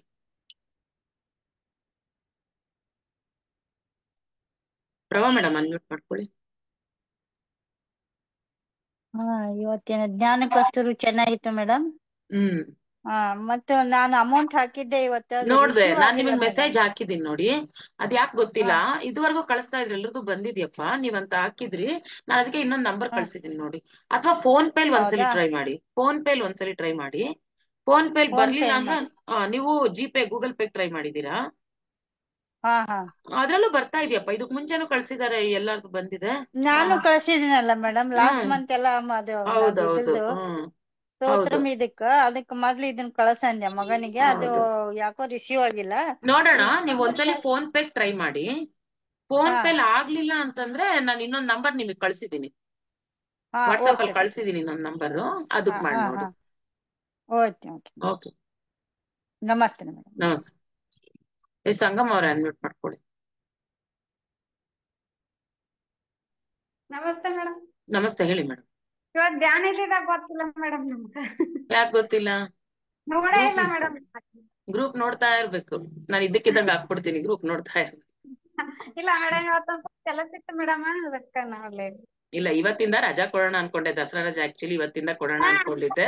ಆದ್ರೆ ಇನ್ನ ಧ್ಯಾನ ಕಸ್ತೂರಿ ಟೈಮ್ ಮುಗ್ದೋಗ್ಬಿಡುತ್ತಲ್ಲ, ಈ ತಿಂಗ್ಳು ಆಗೋಗ್ಬಿಡುತ್ತೆ ಅಂತ ಅದನ್ನೊಂದನ್ನ ಇಟ್ಕೊಂಡಿದ್ದಾಯ್ತು. ನಾಳೆಯಿಂದ ಇರಲ್ಲ, ನಾಳೆಯಿಂದ 6ನೇ ತಾರೀಕ್ವರೆಗಂತೂ ಇರಲ್ಲ. ನೆಕ್ಸ್ಟ್ 7ರಿಂದ ಏನು ಅಂತ ಹೇಳ್ತೀನಿ. ಅದೇ ಇವತ್ ಹೇಳಿದ್ರಲ್ಲ ಮೇಡಮ್ ಅವ್ರ ಮಮ್ಮಿಯವ್ರ ಮಾತಾಡಿದ್ರು ಮೇಡಮ್. ಈಗೊಮ್ಮೆ ಫೋನ್ ಹಚ್ಚಿದ್ದೆ ನಾನು, ಅವಾಗ ಹೇಳಿದ್ರು ಮೇಡಮ್ ಅವ್ರು, ನಮ್ ಪಿರಮಿಡ್ಕ್ ಒಬ್ರು ಹಿಂಗ ನಿನ್ಗತೆ ಕಲಿಲಾರ ಓದ್ಲಾರ್ದವ್ರ ಬಂದಿದ್ರ, ಅವ್ರೆಲ್ಲಾ ಧ್ಯಾನ ಮಾಡಿ ಆಕಿಗ್ ಓದಕ ಬರ್ಯಾಕ ಬರ್ತೈತಿ, ಈಗ ನಿನಗೂ ಬರ್ತೈತಿ ನೋಡಕತ್ತ ಅಂದಿದ್ರು ಮೇಡಮ್ ಅವ್ರು. ಬರುತ್ತೆ ಮೇಡಮ್, ಬರುತ್ತೆ. ಅವ್ರು ಹೇಳಿದ್ರು ಮೇಡಮ್, ಅವ್ರ ಅಜ್ಜಿಯರ್ ಮಾತಾಡಿದ್ರು ಎಷ್ಟೊತ್ತನ, ಅದು ಪಿರಮಿಡ್ ಶಕ್ತಿ ಹಂಗೈತಿ, ನಿನಗೂ ಬರ್ತೈತಿ ಅದು ಅಜ್ಜಿ ಅಲ್ಲ ಮೇಡಮ್, ಅಕ್ಕ ಅಜ್ಜಿ ಮಾಡ್ಬಿಟ್ರಲ್ಲ ಅವ್ರನ್ನ. ಅಲ್ರಿ ಈ ಮೇಡಮ್ ಅವ್ರ ಅವಾಗ ಮಾತಾಡಿದ್ರು ಮೇಡಮ್ ನನ್ ಈ ಮೇಡಮ್ ಅವ್ರ ಅದಾರಲ್ರಿ ಅವ್ರ ಅವ್ವಾರ ಮಾತಾಡಿದ್ರು ಮೇಡಮ್. ಅವ್ರ ಅವ್ವಾರ ಯಾರ ಹತ್ರ ಮಾತಾಡಿದ್ರು? ಅವ್ರ ಅವ್ವಾರ ಮಾತಾಡಿದ್ರು ಮೇಡಮ್ ನನ್ ಜೊತೆ. ಅಂದ್ರೆ ಎಲ್ಲಿ ಧ್ಯಾನದಲ್ಲ? ಇಲ್ಲ ಮೇಡಮ್, ಅಲ್ಲಿ ಪಿರಮಿಡ್ಕ್ ನಾ ಫೋನ್ ಮಾಡಿದ್ದೆ ಮೇಡಮ್, ಅವ್ರ ನಂಬರ್ ಕಳ್ಸಿದ್ರಲ್ಲ ನೀವು ಕಳ್ಸನ್ನಾನ, ಅವ್ರ ಎತ್ತಿದ್ರು ಮೇಡಮ್ ಅವತ್ತ, ನೀನ್ ಬರಿಬೇಕತ್ ಹಿಂಗ ಅಂದ್ರ ಮೇಡಮ್. ಇಲ್ಲ ಮೇಡಮ್ ನನಗೇನು ಬರದಲ್ರಿ ಬರ್ಯಾಕದ ಅಂದೆ. ಇಲ್ಲಿ ಹಂಗ ಇದ್ರ ಅವ್ರಿಗೆ ಹಂಗ ಧ್ಯಾನ ಮಾಡೇ ಬಂದೈತದ, ನಿನಗೂ ಬರ್ತೈತೆ ಅಂತ ಹೇಳಿದ್ರು ಮೇಡಮ್. ಅವ್ರ ಅಜ್ಜಿಯವ್ರು ಎಷ್ಟೊತ್ತನ ಮಾತಾಡಿದ್ರು ಮೇಡಮ್ ನಮ್ ಜೊತೆ. ಅವ್ರಿಗೆ ಅಜ್ಜಿ ಇರೋದ್ ಗೊತ್ತಿರ್ಲಿಲ್ಲ ನಂಗೆ, ಅದಕ್ಕೆ. ಅವ್ರ ಅಮ್ಮಾರ ಇಲ್ಲ ನಾ ಇದ್ರವ್ರತ್ ಮೇಡಮ್, ಅವ್ರ ಇಲ್ಲಿ ಕೊಪ್ಪಳ ಬಲ್ಲೆ ಐತಲ್ ಮೇಡಮ್, ಅಲ್ಲೇ ಇಲ್ಲೇ ಸಮೀಪದವ್ರ ಅದಾರ ಅವ್ರು. ನಾನ್ ನಿಮ್ ಕಡೆದವ್ರ ಅದೇವಿ ಅಂತ ಹೇಳಿದ್ರು ಮೇಡಮ್ ಅವತ್ತ ಅವ್ರ ಅಜ್ಜಿಯವ್ರು. ಹಾ ಬರುತ್ತೆ ಬರುತ್ತೆ. ಅದೇ ಮೇಡಮ್ ಮ್ಯೂಟ್ ಆಯ್ತು ಮೇಡಮ್. ನಮ್ ನೆಗನಿಗ್ ಒಬ್ಬಕ್ಕಿಗ್ ಆರಾಮಿಲ್ಲ ಅಂದ್ರ ಮೇಡಮ್ ಇವತ್ತ. ಇಬ್ರಿಗೆ ಸೇಮ್ ಆಕಿತ್ತು ಮೇಡಮ್. ನಾನ ಅವ್ರ ಸರ್ ಎಲ್ಲಾ ಅದನ್ನ ಕಳ್ಸೇ ಬಿಟ್ರ, ನೀನ್ ಚಿಂತಿ ಮಾಡ್ಬೇಡ ಆರಾಮಿರತ್ ಹೇಳ್ದೆ ಮೇಡಮ್. ಅವ್ರ ಸರ್ ಅವತ್ತೆಲ್ಲಾ ಧ್ಯಾನ ಮಾಡ್ಸಿ ನಮ್ಮಿಬ್ಬರಿಂದನ ಹೊರಗ್ ಹಾಕ್ಯಾರ ಅವ್ರು. ನೀನ್ ಚಿಂತಿನ ಮಾಡ್ಬೇಡ, ನಿನಗ ಆರಾಮಿರು, ನೀನ್ ತಲ್ಯಾನ್ ತೆಗಿ, ಅದನ್ನ ಮಾನಸಿಕ ಐತ್ ನಿನಗ ಅಂತ ಹೇಳ್ದೆ ಮೇಡಮ್. ಅವ್ರು ನಾನು ಮಾಡ್ತೀನಿ ಧ್ಯಾನ ಅಂತ ಹೇಳಿದೆ ಮೇಡಮ್. ಮಾಡ್ಬೇಕು ಮೇಡಮ್. ಹಾ ಉಮೇಶ್ ಸರ್ ಎಲ್ಲ ಆತ್ಮ ಬಂಧುಗಳಿಗೆ ಶುಭ ಸಂಜೆ. ತುಂಬಾ ಅದ್ಭುತವಾಗಿತ್ತು ಮೇಡಮ್ ಇವತ್ತು ಧ್ಯಾನ ಮತ್ತು ಧ್ಯಾನ ಕಸ್ತೂರಿನಲ್ಲಿ ಅವ್ರು ಮುಸ್ಲಿಮ್ಸ್ ಒಂದ್ ಹೇಳಿದ್ರಲ್ಲ, ಎಲ್ಲಾರು ಯಾವ ತರ ನಮಾಜ್ ಮಾಡ್ತಾರೆ ಹಾಗೆ ಅಂತ ಹೇಳ್ಬಿಟ್ಟು, ಅದು ತುಂಬಾ ಚೆನ್ನಾಗಿತ್ತು ಮೇಡಮ್ ನವರೇ. ಅದಾದ್ಮೇಲೆ ಇದು ಧ್ಯಾನದ ಸಾಹಸ ಅಂತ ಹೇಳಿದ್ರಲ್ಲ, ಅದನ್ನು ಚೆನ್ನಾಗಿತ್ತು ಮೇಡಮ್. ಧ್ಯಾನ ಸಾಹಸ ಅಂತ ಹೇಳಿದ್ರಲ್ಲ, ಅದನ್ನು ತುಂಬಾ ಚೆನ್ನಾಗಿತ್ತು. ಆಮೇಲೆ ರಾಧಾಕೃಷ್ಣ ಅವ್ರು ನೋಡಿ ಅಷ್ಟೆಲ್ಲಾ ಮಾಡಿ, ನಾನು ಫಾರಿನ್ಗೆಲ್ಲ ಕರೆದ್ರೆ ಆದ್ರೆ ನಾನು ಅಲ್ಲಿಂದ ಕಲಿಯಲ್ಲ, ಇಲ್ಲಿಂದ ಕಲಿಸ್ತೀನಿ ಅಂತ ಹೇಳಿದ್ರಲ್ಲ, ಅದೊಂದು ತುಂಬಾ ಅದ್ಭುತವಾಗಿದೆ ಮೇಡಮ್. ತುಂಬಾ ಖುಷಿ ಆಯ್ತು ನೋಡಿ. ಬೇರೆ ಯಾರು ಅಲ್ಲಿಂದ ಕಲ್ತ್ಕೊಂಬದ್ ಇಲ್ಲಿ ಮಾಡ್ತಾರೆ ನಮ್ ಇಂಡಿಯಾದಲ್ಲೂ, ಸಾರ್ ನೋಡಿ ಮೇಡಮ್ ಅವ್ರನ್ನ, ನನಗೆ ತುಂಬಾ ಖುಷಿ ಆಯ್ತು ಅದೊಂದು. ನಾನು ಏನಿದ್ರು ಇಲ್ಲಿಂದ ಹೇಳ್ಕೊಡ್ತೀನಿ ಅಂದ್ರಲ್ಲ, ಅದೊಂದು ದೊಡ್ಡತನ ಮೇಡಮ್, ನಮ್ಗೊಂದು ಖುಷಿ ಆಯ್ತು. ಆಮೇಲೆ ಆ ಬರ್ತಡೇ ದಿನ ಮಾಡಬೇಡಿ, ಶಿಕ್ಷಕರ ದಿನಾಚರಣೆ ಮಾಡಿದ್ರಲ್ಲ, ಅದು ತುಂಬಾ ಅದ್ಭುತ ಮೇಡಮ್ ಅವ್ರೆ. ತುಂಬಾ ಖುಷಿ ಆಯ್ತು ಮೇಡಮ್. ಅವ್ರು ಇವರಾದ್ರು ಪ್ರೆಸಿಡೆಂಟ್ ಆದ್ರೂನು ಎಷ್ಟೊಂದು ಒಳ್ಳೆ ಇದು ಕೊಟ್ಟಿದ್ದಾರೆ ಮೇಡಮ್. ತುಂಬಾ ಚೆನ್ನಾಗಿತ್ತು ಮೇಡಮ್. ಧ್ಯಾನ ತುಂಬಾ ಚೆನ್ನಾಗಿತ್ತು ಮೇಡಮ್. ನಾನ್ ಧ್ಯಾನದಲ್ಲಿ ಮೇಡಮ್ ನವರೇ, ನನ್ನ ಹೃದಯದಲ್ಲಿ ಹಾರ್ಟ್ ಅಲ್ಲಿ ಚಕ್ರ ತಿರುಗ್ತಾ ಇತ್ತು ಮೇಡಮ್ ನವರೇ. ಏನಂತ ಗೊತ್ತಿಲ್ಲ, ಚಕ್ರ ಸ್ಪೀಡ್ ಆಗಿ ತಿರುಗ್ತಾ ಇದೆ ಹಾರ್ಟ್ ಅಲ್ಲಿ. ಅಂದ್ರೆ ತುಂಬಾ ಚಕ್ರ ತಿರುಗ್ತಾ ಇತ್ತು, ಆ ತರ ಇತ್ತು ಮೇಡಮ್. ಥ್ಯಾಂಕ್ ಯು, ಧನ್ಯವಾದಗಳು ಮೇಡಮ್ ನವರೇ. ಮೇಡಮ್ ಇನ್ನೊಂದು, ನಾನ್ ನಿನ್ನೆ ಸಾಯಂಕಾಲ ಒಬ್ಬರ ಮನೆಗೆ ಧ್ಯಾನ ಹೇಳ್ಕೊಡಕ್ ಹೋಗಿದ್ದೆ ಮೇಡಮ್ ನವರೇ. ಅವ್ರ ಮನೆಯೊಳಗೆ ಅವ್ರಿಗೆ ಯಜಮಾನ್ರಿಗೆ ಲಕ್ಕೋ ಹೊಡೆದಿತ್ತು ಮೇಡಮ್ ನವರೇ.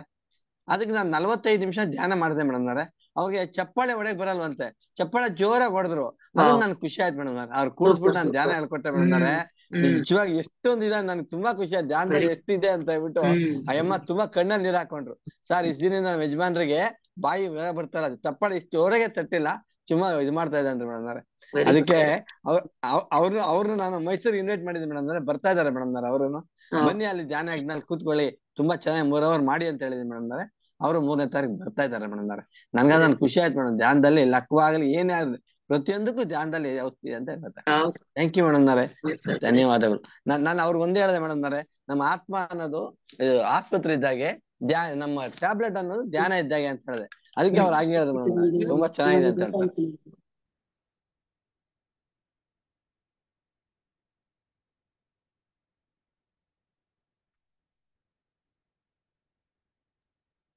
ಹೇಳಿ ಸರ್. ನಮ್ ಧ್ಯಾನದಲ್ಲಿ ನಮ್ ಧ್ಯಾನ ಅವ್ರಿಗೆ ಹೇಳ್ಕೊಟ್ಟೆ, ನಮ್ಮ ಆತ್ಮ ಇದೆಯಲ್ಲ ಮೇಡಮ್ ನವರೇ, ಅದೊಂದು ನರ್ಸಿಂಗ್ ಹೋಮ್ ಇದ್ದಾಗೆ. ಟ್ಯಾಬ್ಲೆಟ್ ಅಂದ್ರೆ ನಮ್ಮ ಧ್ಯಾನನೇ ಒಂದು ಟ್ಯಾಬ್ಲೆಟ್ ಅಂತ ಹೇಳಿದೆ. ಅದು ತುಂಬಾ ಖುಷಿ ಆಯ್ತು ಮೇಡಮ್. ಹೌದು ಸರ್, ಕರೆಕ್ಟ್, ನಿಜವಾಗಿ ಅಂತಂತ ಇದು ಹೇಳಿದ್ ಮೇಡಮ್. ಅವ್ರನ್ನ ತುಂಬಾ ಖುಷಿ. ರಾತ್ರಿ 11:30 ಆಯ್ತು ಮೇಡಮ್ ಬ್ರದರ್ಸ್ಗೆ ಅಲ್ಲಿ ಹೋಯ್ತು ವೈಟ್ ಫೀಲ್ಡ್ ಅಲ್ಲಿ ಒಬ್ರಿಗೆ ಹೇಳ್ಕೊಟ್ಟೆ. ತುಂಬಾ ಅದ್ಭುತವಾಗಿತ್ತು. ಅವ್ರು ಬರ್ತಾ ಇದಾರೆ ಮೇಡಮ್. ಥ್ಯಾಂಕ್ ಯು ಮೇಡಮ್, ಧನ್ಯವಾದಗಳು. Yes sir, thank you. ತುಂಬಾ ಚೆನ್ನಾಗಿ ಸೇವೆ ನಡೀತಾ ಇದೆ ನಿಮ್ದುನು. ಮಾಡಿ ಹಾಗೆ ಅದ್ಭುತವಾಗಿದೆ. ಎಲ್ಲಾನು ಸರಿ ಆಗುತ್ತೆ, ಧ್ಯಾನದಿಂದ ಎಲ್ಲಾನು ಸರಿ ಹೋಗುತ್ತೆ. ತುಂಬಾ ಚೆನ್ನಾಗಿ. ನಮ್ದು ಇವಾಗ ಶೇರಿಂಗ್ ಇದೆ ಇದ್ರೊಳಗೆ, ಕೊಪ್ಪಳದಲ್ಲಿ. ರಾತ್ರಿ 9:30ಗೆ ದಯವಿಟ್ಟು ಅಲ್ಲಿದ್ರೆ ಯಾರು ಲಾಪಿಂಗ್ ಬದ್ದ ಮೇಡಮ್ ಅವ್ರಿಗೆ ಹೇಳಿದೀನಿ. ಅವರು ಪದ್ಮಾ ಮೇಡಮ್ ನಮ್ಗೊಂಥರ ಖುಷಿ ಮೇಡಮ್ ಅವ್ರೆ. ಲಾಕ್ ಅವ್ರು ಆದಾಗ ನಮ್ ಜೈವ ಚಾನಲ್ ಎಲ್ಲ ಇದ್ರು, ಎಷ್ಟು ಖುಷಿ ಆಯ್ತು ಗೊತ್ತಾ ನನ್ಗೆ. ಅವ್ರು ಅಂತ ಇದ್ರು, ಓ ಜೈವೋ ಪದ್ಮ ಜೈವೋ ಹೇಳ್ತಿ, ಎಷ್ಟು ಚೆನ್ನಾಗಾಯ್ತು ಗೊತ್ತಾ. ದಯವಿಟ್ಟು ಯಾರನ್ನ ಬನ್ನಿ, ನಮ್ಗೆ ಶೇರಿಂಗ್ ಇದೆ, ಎಲ್ಲ ಬನ್ನಿ ಅಂತ ಹೇಳ್ತೀನಿ ಮೇಡಮ್ ಅವ್ರೆ. ಎಲ್ಲರೂ ಬನ್ನಿ, ಸಪೋರ್ಟ್ ಮಾಡಿ ಎಲ್ರು ಉಮೇಶ್ ಸರ್ ಮೇಡಮ್. ನಾಗೋ ಜೊತೆ ಅಕ್ಕವ್ರಿಗೆ ಹೇಳ್ಬಿಡಿ ಮೇಡಮ್ ಅವರೇ. ಆಯ್ತಿಲ್ಲ. Thank you thank you thank you. Yes masters, ಮತ್ತೆ ಕನ್ಫ್ಯೂಸ್ ಮಾಡ್ಕೋಬೇಡಿ. ನಾಳೆಯಿಂದ ಸಾಯಂಕಾಲದ ಕ್ಲಾಸ್ ಇರಲ್ಲ ಅಂತ ಹೇಳಿದೀನಿ, ಬೆಳಗ್ಗೆದ್ ಇರುತ್ತೆ. ಮತ್ತೆ ಬೆಳಗ್ಗೆದ್ ಮಿಸ್ ಮಾಡ್ಕೋಬೇಡಿ. ಮತ್ತೆ ನಾಳೆಯಿಂದ ಕ್ಲಾಸ್ ಇಲ್ಲ ಅಂದ್ರೆ ಬೆಳಗ್ಗೆದ್ ಇಲ್ಲ ಅನ್ಕೋಬೇಡಿ, ಬೆಳಗ್ಗೆದ್ ಇರುತ್ತೆ, ಸಾಯಂಕಾಲದಿಲ್ಲ ಅಷ್ಟೇ. ಕನ್ಫ್ಯೂಸ್ ಆಯ್ತು ಇವತ್ತು, ಸ್ವಲ್ಪ ಕನ್ಫ್ಯೂಸ್ ಆಯ್ತು ಇವತ್ತು. ಹೌದೌದು, ಅದಕ್ಕೆ ಮತ್ತೆ ಹೇಳ್ಬೇಡ, ಬೆಳಗ್ಗೆ ಇದೆ, ಸಾಯಂಕಾಲ ಇರಲ್ಲ ಅಷ್ಟೇ. Okay okay madam, okay madam. So ಇನ್ಯಾರು ಆಯ್ತಲ್ಲ ಎಲ್ಲಾರ್ಗು? ಓಕೆ ಮಾಸ್ಟರ್ಸ್, ಸೆಷನ್ ಎಂಡ್ ಮಾಡೋಣ. Thank you masters, thank you. ಮತ್ತೆ ನಾಳೆ ಬೆಳಗ್ಗೆ ಮಾತಾಡ್ಬೇಕಾ ಲಕ್ಷ್ಮಿ ಮೇಡಮ್? Yes madam. ನಮಸ್ತೆ ಮೇಡಮ್. ಇವತ್ತು ತುಂಬಾನೇ ಚೆನ್ನಾಗಿತ್ತು. ಹೋದ್ಸತಿ ನನ್ಗೆ ಧ್ಯಾನ ಕಸ್ತೂರಿ ತಗೊಂಬಂದೆ, ತುಂಬಾ ಜನ ಇಸ್ಕೊಂಡ್ ಹೊಟ್ಟೋದ್ರು. 2-3 ಕೊಟ್ಟಿದ್ರು ನನ್ನಲ್ಲಿ, ಇಸ್ಕೊಂಡು ಹೋದ್ರು. ತುಂಬಾ ಅದ್ರೊಳಗೆ ತಿಳಿಬೇಕಾದದ್ದು ಅದೇ ಅವ್ರು ಹೇಳ್ದಂಗೆ ನನ್ಗೆ ಮುಸ್ಲಿಮ್ಸ್ ಬಹಳ ಆಶ್ಚರ್ಯ ಆಯ್ತು ಮೇಡಮ್. ಅವ್ರು ಏನು ಹೇಳಲ್ಲ ಅದ ನಮ್ಗೆ ಅರ್ಥ ಆಗಲ್ಲ ಅಂತ ಅಂತಾರೆ. ತುಂಬಾ ಜನ ಮುಸ್ಲಿಂ ಕ್ಲೈಂಟ್ಸ್ ಇದಾರೆ. ಬಟ್ ನನ್ಗೆ ಇವತ್ತು ಅವ್ರು ಹೇಳೋ ಒಂದೇನು ಧ್ಯಾನದ ಶ್ಲೋಕ ಇರುತ್ತೆ, ಅದ್ರ ಅರ್ಥ ಆಯ್ತು. ಸೊ ಈಗ ಅವ್ರ ಹತ್ರನು ನಾನ್ ಕಾಂಟ್ಯಾಕ್ಟ್ ಮಾಡ್ಬೋದು ಅನ್ನೋ ಒಂದ್ ಕಾನ್ಫಿಡೆನ್ಸ್ ಬಂತು. ಫಸ್ಟ್ ನಿಮ್ಗೆ ಧ್ಯಾನದಲ್ಲಿ ಬಂದ್ರಿ ನೀವು, ಅವ್ರ ಜೊತೆ ಅಪ್ಪೋ ಶಾಂತಲಾ ಮೇಡಮ್ಗೆ ಎಷ್ಟು ಧೈರ್ಯ, ಮುಸ್ಲಿಂ ಜೊತೆ ನಿಂತ್ಕೊಂಡು ಮಾತಾಡ್ತಿದ್ದಾರೆ ಧ್ಯಾನ ಬಗ್ಗೆ ಅಂತ ನನ್ಗೆ ವಿಷನ್ ಬಂದಾಗ ಅನಿಸ್ತಿತ್ತು. ಇವತ್ತು ನೋಡಿ ಇನ್ನ ಧ್ಯಾನ ಅದರೊಳಗೆ ಕಸ್ತೂರಿಲ್ ಬಂದಿರೋದು ಖುಷಿ ಆಯ್ತು ಮೇಡಮ್. ಓ ಇದೆ ಹೀಗೆ ಅಂತ. ಅವರು ಇದಕ್ಕೆಲ್ಲ ಹೋಗ್ತಾರಲ್ಲ ಮೇಡಮ್, ಮಕ್ಕಾನಲ್ಲಿ ಅಲ್ಲಿರೋದು ಈಶ್ವರ ಲಿಂಗ ಅಂತಾನೆ ಒಂದ್ಸಲ ಟಿವಿಯಲ್ಲಿ ತೋರ್ಸಿದ್ರು. ಅದೇನ್ ಬೇರೆ ಆದ್ರೆ ಅವರು ಆತರ ಪ್ರೊಜೆಕ್ಟ್ ಮಾಡ್ಕೊಂತಾರೆ, ಹಿಂದೂಗಿನ್ನ ವಿಭಿನ್ನ ಅನ್ನೋ ತರ ಅವರು ತೋರಿಸ್ತಾ ಇರ್ತಾರೆ. ಅಲ್ಲೂ ಕೂಡ ಅವ್ರಿಗೆ ಕಂಪಲ್ಸರಿ ಪೆಂಟ್ ಉಟ್ಕೊಂಡು ಹೋಗ್ಬೇಕು, ಪ್ಯಾಂಟ್ ಶರ್ಟ್ ಎಲ್ಲ ಹಾಕೊಂಡು ಹೋದ್ರೆ ಬಿಡಲ್ಲಂತೆ. ಕಂಪಲ್ಸರಿ ಅವರು ಪಂಚೆ ಉಟ್ಕೊಂಡು ಹೋಗ್ಬೇಕಂತ. ಅಲ್ಲಿಗೆ ಹೋಗ್ಬೇಕಾದ್ರೆ ಮಕ್ಕಾಗೆ ಪ್ಯಾಂಟ್ ಶರ್ಟ್ ಹಾಕೊಳ್ಳಲ್ಲ. ಇಲ್ಲಿ ಅರೇಬಿಯನ್ ಡ್ರೆಸ್ಗಳು ಹಾಕೋತಾರಲ್ಲ, ಹಂಗ ಹಾಕೊಳ್ಳಂಗ್ ಇಲ್ಲಂತೆ ಅವ್ರದ್ದು. ನಾವ್ ಹೆಂಗ ನಮ್ಮ ಹಿಂದೂ ಟೆಂಪಲ್ ಗಳಲ್ಲಿ ಹಿಂದೆ ಎಲ್ಲ ಇತ್ತು, ಈಗ ಮಧ್ಯೆ ಹೋಗಿತ್ತು, ಈಗ ತಿರ್ಗಾ ಕಂಪಲ್ಸರಿ ಮಾಡ್ತಿದ್ದಾರೆ. ಹಾಗೆ ಡ್ರೆಸ್ ಕೋಡ್ ಕೂಡ ಅವರಲ್ಲಿ ಇದೆ. ಆದ್ರೆ ಅವರು ಆತರ ಪ್ರೊಜೆಕ್ಟ್ ಮಾಡ್ತಾ ಇದ್ರು. ಇವತ್ತು ನನ್ಗೆ ಇರೋರ್ಗೆಲ್ಲ ನಾನ್ ಹೇಳಲೇಬೇಕು ಅಂತ ಬಂತು ಮೇಡಮ್. ಆಮೇಲೆ ಧ್ಯಾನದಲ್ಲಿ ಹಿಂದೆ ಬರೋದು 7 ಸುತ್ತಿನ ಮಲ್ಗೆ ಹೂ ಅಂತ ಒಂದು ರೋಸ್ ತರ ಈ ಸೈಜ್ ಬರೋದು. ಇದು ಇವಾಗ ತಳಿನೇ ಕಡಿಮೆ, ಅಪರೂಪ ಆಗೋಗಿದೆ. ಅದು ಕಾಣಿಸ್ತಿತ್ತು ಮೇಡಮ್. ಅದನ್ನ ನಾನು ಚಿಕ್ಕವಳಿರುವಾಗ ತುಂಬಾ ಬೆಳೆಸಿದ್ದೆ. ಅದ್ರಲ್ಲಿ ವಿಧವಾದ ಹಾರಗಳನ್ನ ಮಾಡ್ತಿದ್ದೆ. ಅದ್ರ ಜೊತೆಗೆ ದವನ ಮರ್ಗ ಎಲ್ಲ ಬೆಳೆಸಿದ್ರಿ ನಮ್ಮಮ್ಮ. ಅವ್ರಿಗೆ ತುಂಬಾ ಇಷ್ಟ. ಅವ್ರು ಏನು ಅಂಗಡಿಲಿ ಕೊಂಡ್ಕೊಂತ ಇರ್ಲಿಲ್ಲ, ಮನೆಯಲ್ಲಿ ನಾವೇ ಕಷ್ಟಪಟ್ಟು ಬೆಳೆದು ಅದನ್ನ ದೇವ್ರಿಗೆ ಸಮರ್ಪಣೆ ಮಾಡ್ಬೇಕು ಅಂತ. ಆ ಗಿಡ, ಆ ಹೂವು ಇವತ್ತು ಧ್ಯಾನದಲ್ಲೇ ಮುಖದ ಹತ್ರ ಬಂದು ಹಿಂಗ್ ಮಾಡ್ತಾ ಇತ್ತು ಮೇಡಮ್. ಗ್ರೀನ್ ಕಲರು, ಒಂದ್ ಲೈಟ್ ಗ್ರೀನ್ ಬರುತ್ತೆ, ಗ್ರೀನ್ ಅಂಡ್ ಎಲ್ಲೋ ಮಿಕ್ಸ್ ಎಲೆ ಅದು. ಆಮೇಲೆ ವೈಟ್ದು ಒಂದ್ ಪುಟ್ ರೋಸ್ ಸೈಜ್ ಬರೋದು ಇವಾಗ ತುಂಬಾ ಅಪರೂಪ ಆಗಿದೆ. ಅದು ಬರ್ತಾ ಇತ್ತು. ಅದ್ರ ವಾಸನೆ ಕೂಡ ನನಗೆ ಕಾಣಿಸ್ಬೋದು ಧ್ಯಾನದಲ್ಲಿ. ಓ ಇದು ಬರ್ತಾ ಇದ್ಯಾ ಅಂತ. ಆ ಸುಗಂಧದ ಕೂಡ ನಾನು ಇವತ್ತು ಎಕ್ಸ್ಪೀರಿಯನ್ಸ್ ಮಾಡಿದೆ ಮೇಡಮ್. ವಾಸನೆಗಳು ಬರುತ್ತೆ ಮೇಡಮ್, ವಾಸನೆಗಳು ಬರುತ್ತೆ. ಹೌದಾ ಏಂಜಲ್ಸ್ ನಮ್ ಸುತ್ತು ಇರ್ತಾರೆ ಅಂದಾಗ ಬಂದೇ ಬರುತ್ತೆ. ಹಾ ಈಗ ನೀವ್ ತುಂಬಾ ಹೇಳ್ದಂಗೆ ಚೆನ್ನಾಗಿ ಆಕ್ಚುಲಿ ಬಟರ್ಫ್ಲೈಸ್ ಇವಾಗ ದೀಪ ಹಚ್ಚಿಲ್ಲ, ಗಂಧದ ಕಡ್ಡಿ ಬರುತ್ತೆ. ಹಚ್ಚಿಲ್ಲ, ಈ ಕಡೆ ಕೂತ್ಬಿಟ್ಟಿದ್ನಲ್ಲ, ಅದೇನೋ ಅಂತ ಅನ್ಕೊಳ್ಳೋಂಗೂ ಇಲ್ಲ. ಆದ್ರೆ ಸುಗಂಧ ಭರಿತವಾದ ವಾಸನೆ ಬಂತು, ಎಷ್ಟು ಖುಷಿ ಆಗುತ್ತೆ ಮೇಡಮ್. ಬರುತ್ತೆ ಮೇಡಮ್. ಇನ್ ಕೇಸ್ ನೀವು ಊದ್ಬತ್ತಿ ಹಚ್ಚಿಡದೇ ಇದ್ರೂನು ಊದ್ಬತ್ತಿ ಸ್ಮೆಲ್ಲು ಬರುತ್ತೆ, ಸಾಂಬ್ರಾಣಿ ಸ್ಮೆಲ್ ಬರುತ್ತೆ, ಈ ತರ ನೀವ್ ಹೇಳ್ದಂಗ್ ಹೂಗಳ ಸ್ಮೆಲ್ ಬರುತ್ತೆ. ಅದೆಲ್ಲ ಆಗುತ್ತೆ ನಮ್ ಸುತ್ತು. ಆ ಒಂದು ಇದಿದ್ದಾಗ, ಡಿವೈನಿಟಿ ಇದ್ದಾಗ, ಆ ಒಂದು ಡಿವೈನಿಟಿಗೆ ನಾವು ಕನೆಕ್ಟ್ ಆಗಿರ್ತೀವಿ. ಏಂಜಲ್ಸ್ ಕನೆಕ್ಟ್ ಆದಾಗ ಎಸ್ಪೆಷಲಿ ಆ ಫ್ಲವರ್ ಸ್ಮೆಲ್ ಆಗ್ಲಿ, ಈ ತರ ಯಾವ್ದೋ ಒಂದು ಹೂವಿನ ಸ್ಮೆಲ್, ಒಳ್ಳೆ ಸ್ಮೆಲ್ಗಳು ಅದೆಲ್ಲ ಬರುತ್ತೆ. ಇವತ್ತು ನನ್ಗೆ ಅದು ಬಂತು ಮೇಡಮ್. ಆಮೇಲೆ ಥ್ಯಾಂಕ್ ಯು. ಬಟರ್ಫ್ಲೈಸ್ ಬರುತ್ತೆ ನೋಡಿ, ಬಟರ್ಫ್ಲೈಗಳು ಬರುತ್ತೆ ಒಂದೊಂದ್ಸಲ ಇದ್ದಕ್ಕಿದ್ದಂಗೆ ಬಟರ್ಫ್ಲೈಸ್ ಮನೆ ಒಳಗ್ ಬರುತ್ತೆ. ಅದೆಲ್ಲನೂ ಅದು ಏಂಜಲ್ಸ್ ಕನೆಕ್ಟ್ ಆದಾಗ ಆಗುತ್ತೆ. ಏಂಜಲ್ಸ್ ಕನೆಕ್ಟ್, ಕಲರ್ ಬಟರ್ಫ್ಲೈಸ್ ಬರುತ್ತೆ. ನಮ್ಗೆ ತುಂಬಾ ಕನೆಕ್ಟೆಡ್. ನಾವ್ ಎಲ್ಲೋದ್ರು ನಮ್ ಹಿಂದೆ ಬರ್ತಾ ಇರೋದ್ ನಾ ಎಲ್ಲಾ ಊರುಗಳಲ್ಲೂ ನೋಡ್ತಾ ಇರ್ತೀನಿ. ಫೆದರ್ಸ್ ಕಂಡ್ರು ಅದೇನೆ. ಓಕೆ ಯಾವ ಫೆದರ್ಸ್ ಮೇಡಮ್? ಯಾವ್ದಾರು ಬರ್ಡ್ಸ್ ಇನ್ ಫೆದರ್ಸ್, ಯಾವ ಬರ್ಡ್ ದಾರು ಆಗಿರ್ಬೋದು ಫೆದರ್ಸ್. ಅಲ್ಲಿ ನಮ್ಮ ಮನೆ ಹತ್ರ ಯಾವ್ದು ಬರ್ಡ್ಸ್ ಇರಲ್ಲ, ಆದ್ರೆ ಫೆದರ್ಸ್ ಸಿಗುತ್ತೆ ಒಂದೊಂದ್ಸಲಿ ನೋಡಿ. ಹೌದು, ಅದೆಲ್ಲ ತುಂಬಾ ಸಿಗ್ತಾ ಇರುತ್ತೆ. ಹೌದು, ಅದೆಲ್ಲ ಏಂಜಲ್ಸ್ ಕನೆಕ್ಟ್ ಆದಾಗ ಸಿಗ್ತಾ ಇರುತ್ತೆ. ಓಹೋ ಗೊತ್ತಿಲ್ಲ. ಅದೇ ಪ್ರತಿಯೊಬ್ಬರ ಜೊತೆನೂ ನಾವೇನ್ ಹೇಳ್ತೀವಿ, ಇಬ್ರಿಬ್ರು ಮಾಸ್ಟರ್ಸ್ ಇರ್ತಾರೆ ಅಂತ ಹೇಳ್ತೀವಲ್ಲ, ಅದು ಏಂಜಲ್ಸ್ ಇದೆ ಬಿಡಿ, ಸಪ್ರೇಟ್. ಅದೊಂದ್ ದೊಡ್ಡ ಸಬ್ಜೆಕ್ಟ್. ನಾನು ಈ ಹಿಂದೆ ಮಾಡಿದೀನಿ ವರ್ಕ್ಶಾಪ್ ಅಲ್ಲಿ, ಹಳೇದ್ ನೋಡ್ರೆ ಗೊತ್ತಾಗುತ್ತೆ ನಿಮಗೆ. ಅದ್ರಲ್ಲಿ ಒಂದೊಂದ್ ದಿನ ಒಂದೊಂದು ಏಂಜಲ್ ಬಗ್ಗೆ ಮಾಡಿದೀನಿ. ಸೊ ಗಾರ್ಡಿಯನ್ ಏಂಜಲ್ಸ್ ನಮ್ ಜೊತೆ ಇದ್ದೇ ಇರ್ತಾರೆ ಇಬ್ರು. ನಾವು ಹುಟ್ಟದಾಗಿಂದಾನು, ಅಂದ್ರೆ ಫಸ್ಟ್ ಜನ್ಮ ಯಾವಾಗ ತಗೊಂಡಿರ್ತೀರಾ ಅವಾಗಿಂದಾನು ನಮ್ ಜೊತೆ ಇಬ್ರಿಬ್ರು ಏಂಜಲ್ಸ್ ಇರ್ತಾರೆ, ಗಾರ್ಡಿಯನ್ ಏಂಜಲ್ಸ್. ಅವರು ರೆಡಿಯಾಗಿ ಕೂತಿರ್ತಾರೆ. ನಾವೇನ್ ಅವ್ರಾಗ ಅವ್ರು ಹೆಲ್ಪ್ ಮಾಡಲ್ಲ, ನಾವ್ ಕೇಳಿದ್ರೆ ಅವ್ರು ಹೆಲ್ಪ್ ಮಾಡ್ತಾರೆ. ಸೊ ಅವ್ರು ಯಾವಾಗ್ಲೂ ಹೆಲ್ಪ್ ಮಾಡಕ್ ರೆಡಿ ಇರ್ತಾರೆ, ನಮ್ ಜೊತೆ ಕುತ್ಕೊಂಡಿರ್ತಾರೆ. ನಾವ್ ಅಷ್ಟು ಡೀಪ್ ಆಗಿ ಕೇಳ್ಕೊಂಡ್ರೆ ಅವ್ರು ನಮ್ಗೆ ಯಾವ ವಿಷಯದಲ್ಲಾರು ಹೆಲ್ಪ್ ಮಾಡ್ತಾರೆ. Thank you. ಪುಕ್ಕಗಳು ತುಂಬಾ ಸಿಕ್ಕತ್ತೆ. ಇದೇನ ಯಾವ್ದು ಇಲ್ಲ, ಯಾರು ಜಾಸ್ತಿ ಪ್ರಾಣಿಗೆ, ಆದ್ರೆ ಪೆಟ್ಗಳು ಸಾಕಿದ್ದಾರೆ, ಕ್ಯಾಟು ಡಾಗ್ ಅದೆಲ್ಲ ಇದೆ. ಈ ಪಕ್ಷಿಗಳು ಜಾಸ್ತಿ ಇಲ್ಲೇ ಇಲ್ಲ. ಆದ್ರೆ ದಿನಾ ಬೆಳಗ್ಗೆ ನಾನು ಎದ್ದ ತಕ್ಷಣ ಅದನ್ನ ದರ್ಶನ ಮಾಡ್ತೀನಿ. ನಮ್ಮ ಮನೆಗಳಲ್ಲಿ ಒಂಥರ ಕಲರ್ದು ಬಂದಿರುತ್ತೆ ಮುಂದೆ ಹಿಂದೆ ಕಡೆ. ಅದು ಕನೆಕ್ಟ್ ಆಗಿರ್ತಾರೆ ಮೇಡಮ್. Thank you madam. ಇನ್ಮೇಲೆ ಅವ್ರ ಹತ್ರ ಮಾತಾಡಕ್ ಟ್ರೈ ಮಾಡ್ತೀನಿ. ಬರೀ ಸೂಚನೆ ಕೊಟ್ಟಿದ್ದೀರಾ, ನಂಗ್ ದರ್ಶನ ಕೊಡಿ, ಮಾತಾಡಿ. ನಮ್ ಗಾರ್ಡಿಯನ್ ಏಂಜಲ್ ಯಾರಂತ ಕೇಳ್ಕೊಂಡ್ರು ಕಾಣತ್ತೆ, ಗೊತ್ತಾಗತ್ತೆ. ಹೌದಾ? ಸುಮಾರು ಜನ ಏಂಜಲ್ಸ್ ಇರ್ತಾರಲ್ವಾ, ಏಂಜಲ್ಸ್ ಅವ್ರ ಹೆಸರುಗಳು ಎಷ್ಟೋ ತರ ಇರುತ್ತೆ. ಸೊ ನಿಮ್ ಗಾರ್ಡಿಯನ್ ಏಂಜಲ್ ಹೆಸರು ಏನ್ ಬೇಕು ಅಂದ್ರೂ ಗೊತ್ತಾಗುತ್ತೆ ಯಾರು ಅಂತ. ಇನ್ನೊಂದ್ಸಲ ಧ್ಯಾನದಲ್ಲಿ ತಿಳ್ಕೊತೀನಿ ಮೇಡಮ್. ಅದ್ ಹಳೇದ್ ನಂದು ಪ್ಲೇ ಲಿಸ್ಟ್ ನೋಡಿ, ಏಂಜಲ್ಸ್ ಇದೆ, ವರ್ಕ್ಶಾಪ್ ಇದೆ, ಅದ್ರಲ್ಲಿ ಒಂದೊಂದ್ ದಿನ ಒಂದೊಂದ್ ಹಾಕೊಂಡು ಕೇಳಿಸ್ಕೊಳ್ಳಿ. Thank you madam. ಬೆಳಗ್ಗೆ ಎಸ್ ಲಕ್ಷ್ಮಿ ಮೇಡಮ್ ಮಾತಾಡಿ. ನಮಸ್ತೆ ಮೇಡಮ್. ನಮಸ್ತೆ ಮೇಡಮ್. ನಮಸ್ತೆ ಮೇಡಮ್. ಚೆನ್ನಾಗಿತ್ತು ಧ್ಯಾನ, ಬಿಡಕ್ಕೆ ಆಗ್ಲಿಲ್ಲ, ಪೆಷನ್ ಮುಗ್ದೋಗಿದೆ. ನೋಡಿದ್ರೆ ನೀವು ಮಾಡ್ತಾನೆ ಇದ್ದೀರಾ ಇನ್ನ. ಅಂತ ಹೃದಯದಲ್ಲಿ ಬಡಿತಾ ಇದೆ, ಚಕ್ರ ತಿರುಗದಂಗ್ ತಿರುಗ್ತಾ ಕೂತೈತೆ. ನಿಮಗೂ ಅದೇನಾ? ಸೊ ಉಮೇಶ್ ಸರ್ ಅದನ್ನೇ ಹೇಳಿದ್ರಿ ಈಗ. ಉಮೇಶ್ ಸರ್ ಈಗ ಹೇಳಿದ್ರು ಅದನ್ನೇ. ಹೌದಾ? ನಮ್ಮ ಯಾವಾಗ್ಲೂ ಕೂತಿದ್ರಿ ಇನ್ನ. ಏಂಜಲ್ ಅಂತಂದ್ರೆ ಗಾರ್ಡಿಯನ್ ಏಂಜಲ್ ಅಂತ ಒಂದು ಬಟರ್ಫ್ಲೈ ಚಿಟ್ಟೆ ಬಂದಿತ್ತು ಮೇಡಮ್. ಬಂದು ನಾನ್ ನಿಂತಿದ್ದೀನಿ, ನನ್ನ ಸೀರೆನ ಟಚ್ ಮಾಡಿ ಹೋಗಿ ತುಳಸಿ ಕಟ್ಟೆ ಮೇಲೆ ಆಟ ಆಡ್ಕೊಂಡು ಫೋಟೋ ಹೊಡ್ಕೊಳ್ಳೋಣ ಅಂತ ಮೊಬೈಲ್ ತಗೊಂಡು ಹೋದಾಗ ಹೊರ್ಟಾಗ್ಬಿಡ್ತು ಮೇಡಮ್.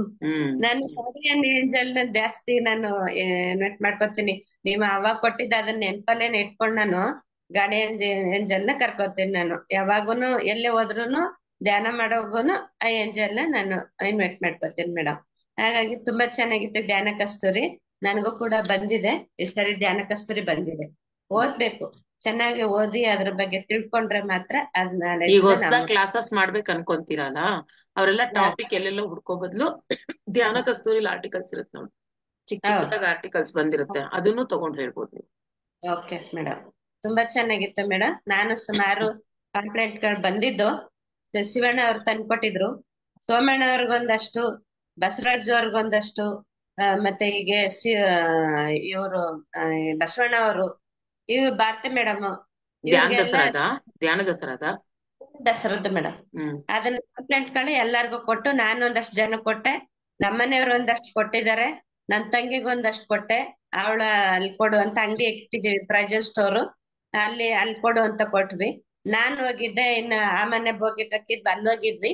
ಅಲ್ಲೊಂದು ಪಕ್ಕದಲ್ಲಿ ಒಬ್ಬ ಡೈವರ್ ಇದೆ, ಕಂಡಕ್ಟರ್ ಡೈವರ್ KSRTC ಅವರು. ಅವ್ರಿಗೂನು ಒಂದಷ್ಟು ಕೊಟ್ಕೊತೀನಿ ನಮ್ ಫ್ರೆಂಡ್ಗಳ್ಗ ಅಂತಂದ್ರು. ಇನ್ನೂ ಇಬ್ರಿಗೆ ಹಂಗೆ ಕೊಟ್ಟೆ ಮೇಡಮ್, ಫ್ರೆಂಡ್ಗಳು ಕೊಟ್ಕೊತೀನಿ ಅಂತಂದ್ರು. ಹೀಗೆ ಇನ್ನೊಂದಷ್ಟಿದೆ. ನಾನು ಶಾಂತಲ ಇವ್ರಿಬ್ರು ಶೇರ್ ಮಾಡ್ಕೊತೀವಿ. ಸರೋಜಮ್ಮ ಅವ್ರು ಒಂದಷ್ಟು ಕೇಳಿದ್ದಾರೆ. ಸುಮಾರು ಜನ ನಾವು ಎಲ್ಲಾರು ಒಂದಷ್ಟು ಸುಮಾರು ಕಳ್ಸಿದ್ರು ಮೇಡಮ್ ಕಾಂಪ್ಲೇಂಟ್. ಮತ್ತೆ ಬಿಲ್ ಬುಕ್ ಇಬ್ರು ತಕೊಂಡ್ ಹೊಂಟೋದ್ರು. ಬಿಲ್ ಬುಕ್ ನಾವು ಕಲೆಕ್ಟ್ ಮಾಡ್ಕೊತೀವಿ ಅಂತ ಅದನ್ನ ಮಾಡ್ತಾ ಇದ್ದಾರೆ. ಸ್ವಲ್ಪ ಒಂದಿಬ್ರು ಅಮೌಂಟ್ ಅನ್ನು ಕಳ್ಸಿದ್ದಾರೆ. ಹಾಗಾಗಿ ನಾವು ಮಾಡ್ಕೊತೀವಿ ಮೇಡಮ್. ಮಾಡಿ ಎಲ್ಲಾರು ಹಂಚಾಯ್ತು ಮೇಡಮ್. ಇನ್ ಸ್ವಲ್ಪ ಇದೆ ಮಾಡಿ ಮಾಡಿ.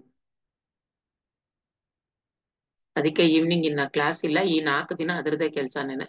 ನಾಳೆಯಿಂದ ಎಲ್ಲ ಅದೇ ಕೆಲ್ಸ, ಸಾಯಂಕಾಲ ಎಲ್ಲ ಅದನ್ನೇ ಮಾಡೋಣ. ಎಸ್, ಶೋಭಾ ರವಿ ಅನ್ಮ್ಯೂಟ್ ಮಾಡ್ಕೊಳ್ಳಿ. ಅಲ್ಲ ಮೇಡಮ್. ಹೇಳಿ ಅಲ್ಲ ಮೇಡಮ್, ಜ್ಞಾನ ಕಸ್ತೂರಿ ನಮಗೊಂದು ಕಾಪಿ ಸಿಗುತ್ತಾ? ಕಾಪಿ ಅಂದ್ರೆ ನಿಮ್ಗೆ ಅಂದ್ರೆ ಸಬ್ಸ್ಕ್ರೈಬ್ ಆಗ್ಬೇಕಾ, 1 ತಿಂಗಳದ್ ಮಾತ್ರ ಅಂತನಾ? ಸಬ್ಸ್ಕ್ರೈಬ್ ಆಗ್ಬೇಕಂತ. ಅಂದ್ರೆ ಸಬ್ಸ್ಕ್ರೈಬ್ ಆಗ್ಬೇಕು ಅಂದ್ರೆ 500 ರೂಪೀಸ್, 500 ರೂಪಾಯಿ ಕೊಟ್ರೆ ತಿಂಗಳಿಗೆ 1ರಂತೆ 1 ವರ್ಷ ಬರುತ್ತೆ. ಆಯ್ತು ಮೇಡಮ್, ಕೊಡ್ತೀನಿ. ಅದ್ ನಾನ್ ಕಳಿಸ್ತೀನಿ. ನೀವು ಗ್ರೂಪ್ ಅಲ್ಲಿ ಇದ್ದೀರಾ ಅಲ್ವಾ? ಹೌದು ಮೇಡಮ್. ಆ ಗ್ರೂಪಿಗೆ ಕಳಿಸ್ತೀನಿ, ಯಾರ್ ನಂಬರ್ಗೆ ಕಳಿಸ್ಬೇಕು ಅಂತ ಅವ್ರಿಗೆ ಕಳಿಸ್ಬೇಡಿ. ಮತ್ ನನಗ್ ಕಳಿಸ್ಬೇಡಿ ದಯವಿಟ್ಟು. ಧ್ಯಾನ ಕಸ್ತೂರಿದ್ ಯಾರು ನನಗ್ ಕಳಿಸ್ಬೇಡಿ. ಮತ್ ನನಗ್ ಡಬಲ್ ಕೆಲಸ ಆಗುತ್ತೆ. ನಾನು ಅವ್ರಿಗೆ ಕಳ್ಸಿ ನಿಮ್ ಅಡ್ರೆಸ್ ಎಲ್ಲ ಫಾರ್ವರ್ಡ್ ಮಾಡ್ಬೇಕು. ಸೊ ನಿಮಗೆ ನಾನು ಗ್ರೂಪ್ ಅಲ್ಲಿ ಹಾಕ್ತೀನಿ, ಆ ನಂಬರಿಗೆ ಕಳಿಸಿ. ಆ ನಂಬರಿಗೆ ದುಡ್ಡು ಕಳಿಸ್ಬಿಟ್ಟು, ಆ ದುಡ್ಡು ಕಳ್ಸಿರೋದು ಸ್ಕ್ರೀನ್ ಶಾಟ್ ಇರುತ್ತಲ್ಲ ಅದನ್ನ, ಮತ್ತೆ ನಿಮ್ಮ ಪೋಸ್ಟಲ್ ಅಡ್ರೆಸ್, ಕರೆಕ್ಟ್ ಆಗಿರೋ ಪೋಸ್ಟಲ್ ಅಡ್ರೆಸ್ ಅದೇ ನಂಬರ್ಗೆ ವಾಟ್ಸ್ಆಪ್ ಅಲ್ಲಿ ಕಳಿಸಿ. Okay madam.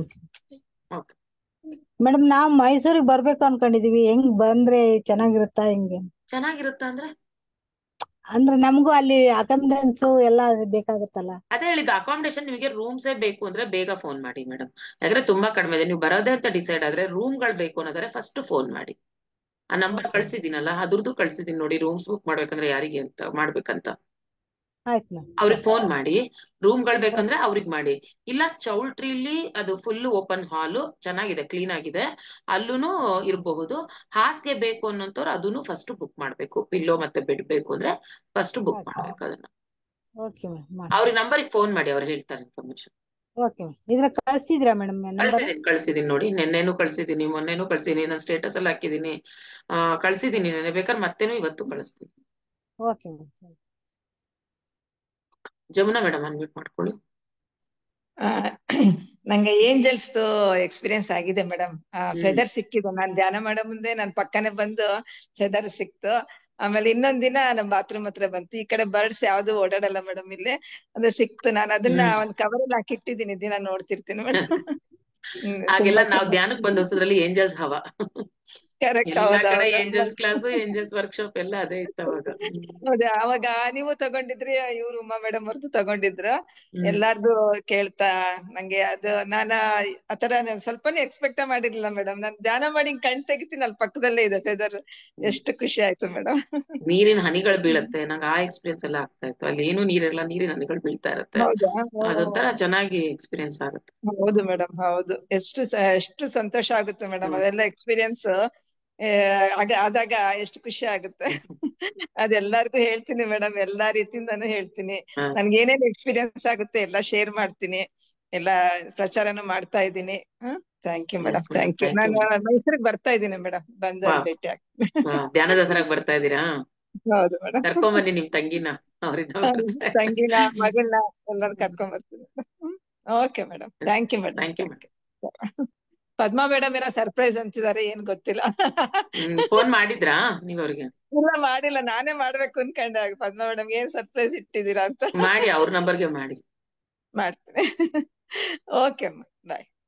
Yes madam. Prabha madam ಹೇಳಿ. ಮೇಡಮ್, ನನಗೂ ಅದು ಎಕ್ಸ್ಪೀರಿಯನ್ಸ್ ಆಗಿದೆ ಮೇಡಮ್. ತಣ್ಣಗೆ ಗಾಳಿ ಮತ್ತೆ ನೀರಿನ ಹನಿ ಮತ್ತೆ ಸುವಾಸನೆ, ಇದು 2-3 ಆಗಿದೆ ನನಗೆ. ಅವಾಗ ಸ್ಟಾರ್ಟಿಂಗ್ ಒಳಗೇನೆ ಆಗಿದೆ ಮೇಡಮ್ ಇದು ಎಕ್ಸ್ಪೀರಿಯನ್ಸ್. ಅದನ್ನ ಹೇಳೋದಕ್ಕೆ ನಾ ಹ್ಯಾಂಡ್ ರೈಸ್ ಮಾಡಿದ್ದೀನಿ. Okay okay. Yes masters. So ಎಲ್ರು ಸಾಕಷ್ಟು ದಿನದಿಂದ ಮಾಡ್ತಾ ಇದೀರಲ್ಲ, ಒಂದೊಂದೇ ಆಗ್ತಾ ಇರುತ್ತೆ. ಮೇಯ್ನ್ ನೀವೆಲ್ಲ ಮಾಡ್ತಾ ಇರ್ಬೇಕಾಗಿರೋದು ಎಲ್ರಿಗೂ ಧ್ಯಾನ ಹೇಳ್ಕೊಡಿ. ಮಾಡ್ತಾ ಇದೀರಾ ಸಾಕಷ್ಟು, ಜೊತೆಗೆ ಹೇಳ್ಕೊಡಿ ಬೇರೆಯವ್ರಿಗೆ, ಪ್ರಚಾರ ಮಾಡಿ. ಹೇಳ್ತೇನೆ. S masters. ಸೊ ಮೊನ್ನೆ ನೋಡಿ ಕ್ಲಾಸ್ ಅಲ್ಲಿ ಅಷ್ಟು ಹೇಳುತ್ತಲ್ಲ, ಅವತ್ತು ಕಮೆಂಟ್ ಹಾಕಿ ಲೈಕ್ ಮಾಡಿ ಅಂತ ಎಷ್ಟ್ ಜನ ಹಾಕಿದೀರಾ? ಹಾಕಿಲ್ಲ? ಹಾಕಿದೀರಾ? ಓಕೆ, ಹಾಕಿದ್ರೆ ಓಕೆ. ಯಾಕಂದ್ರೆ ಎಷ್ಟು ವ್ಯೂಸ್ ಆಗಿರುತ್ತೋ ಅದ್ರಲ್ಲಿ ಒಂದು 25% ಆದ್ರೂ ಬರ್ಬೇಕಲ್ವಾ? ವ್ಯೂಸ್ ಮಾತ್ರ ಆಗ್ತಾ ಇರುತ್ತೆ, ಲೈಕ್ ಕಮೆಂಟ್ಸ್ ಜಾಸ್ತಿ ಜನ ಸೇರ್ಬೇಕು. ಬಂದ್ ಕೊಟ್ಟ ತಕ್ಷಣ ನೋಡಿ ಹಾಕ್ಬಿಡ್ತೇನೆ madam. Thank you masters, thank you. ಮತ್ತೆ ನಾಳೆ ಬೆಳಗ್ಗೆ ಭೇಟಿ ಆಗೋಣ ಮಾಸ್ಟರ್ಸ್. ಓಕೆ.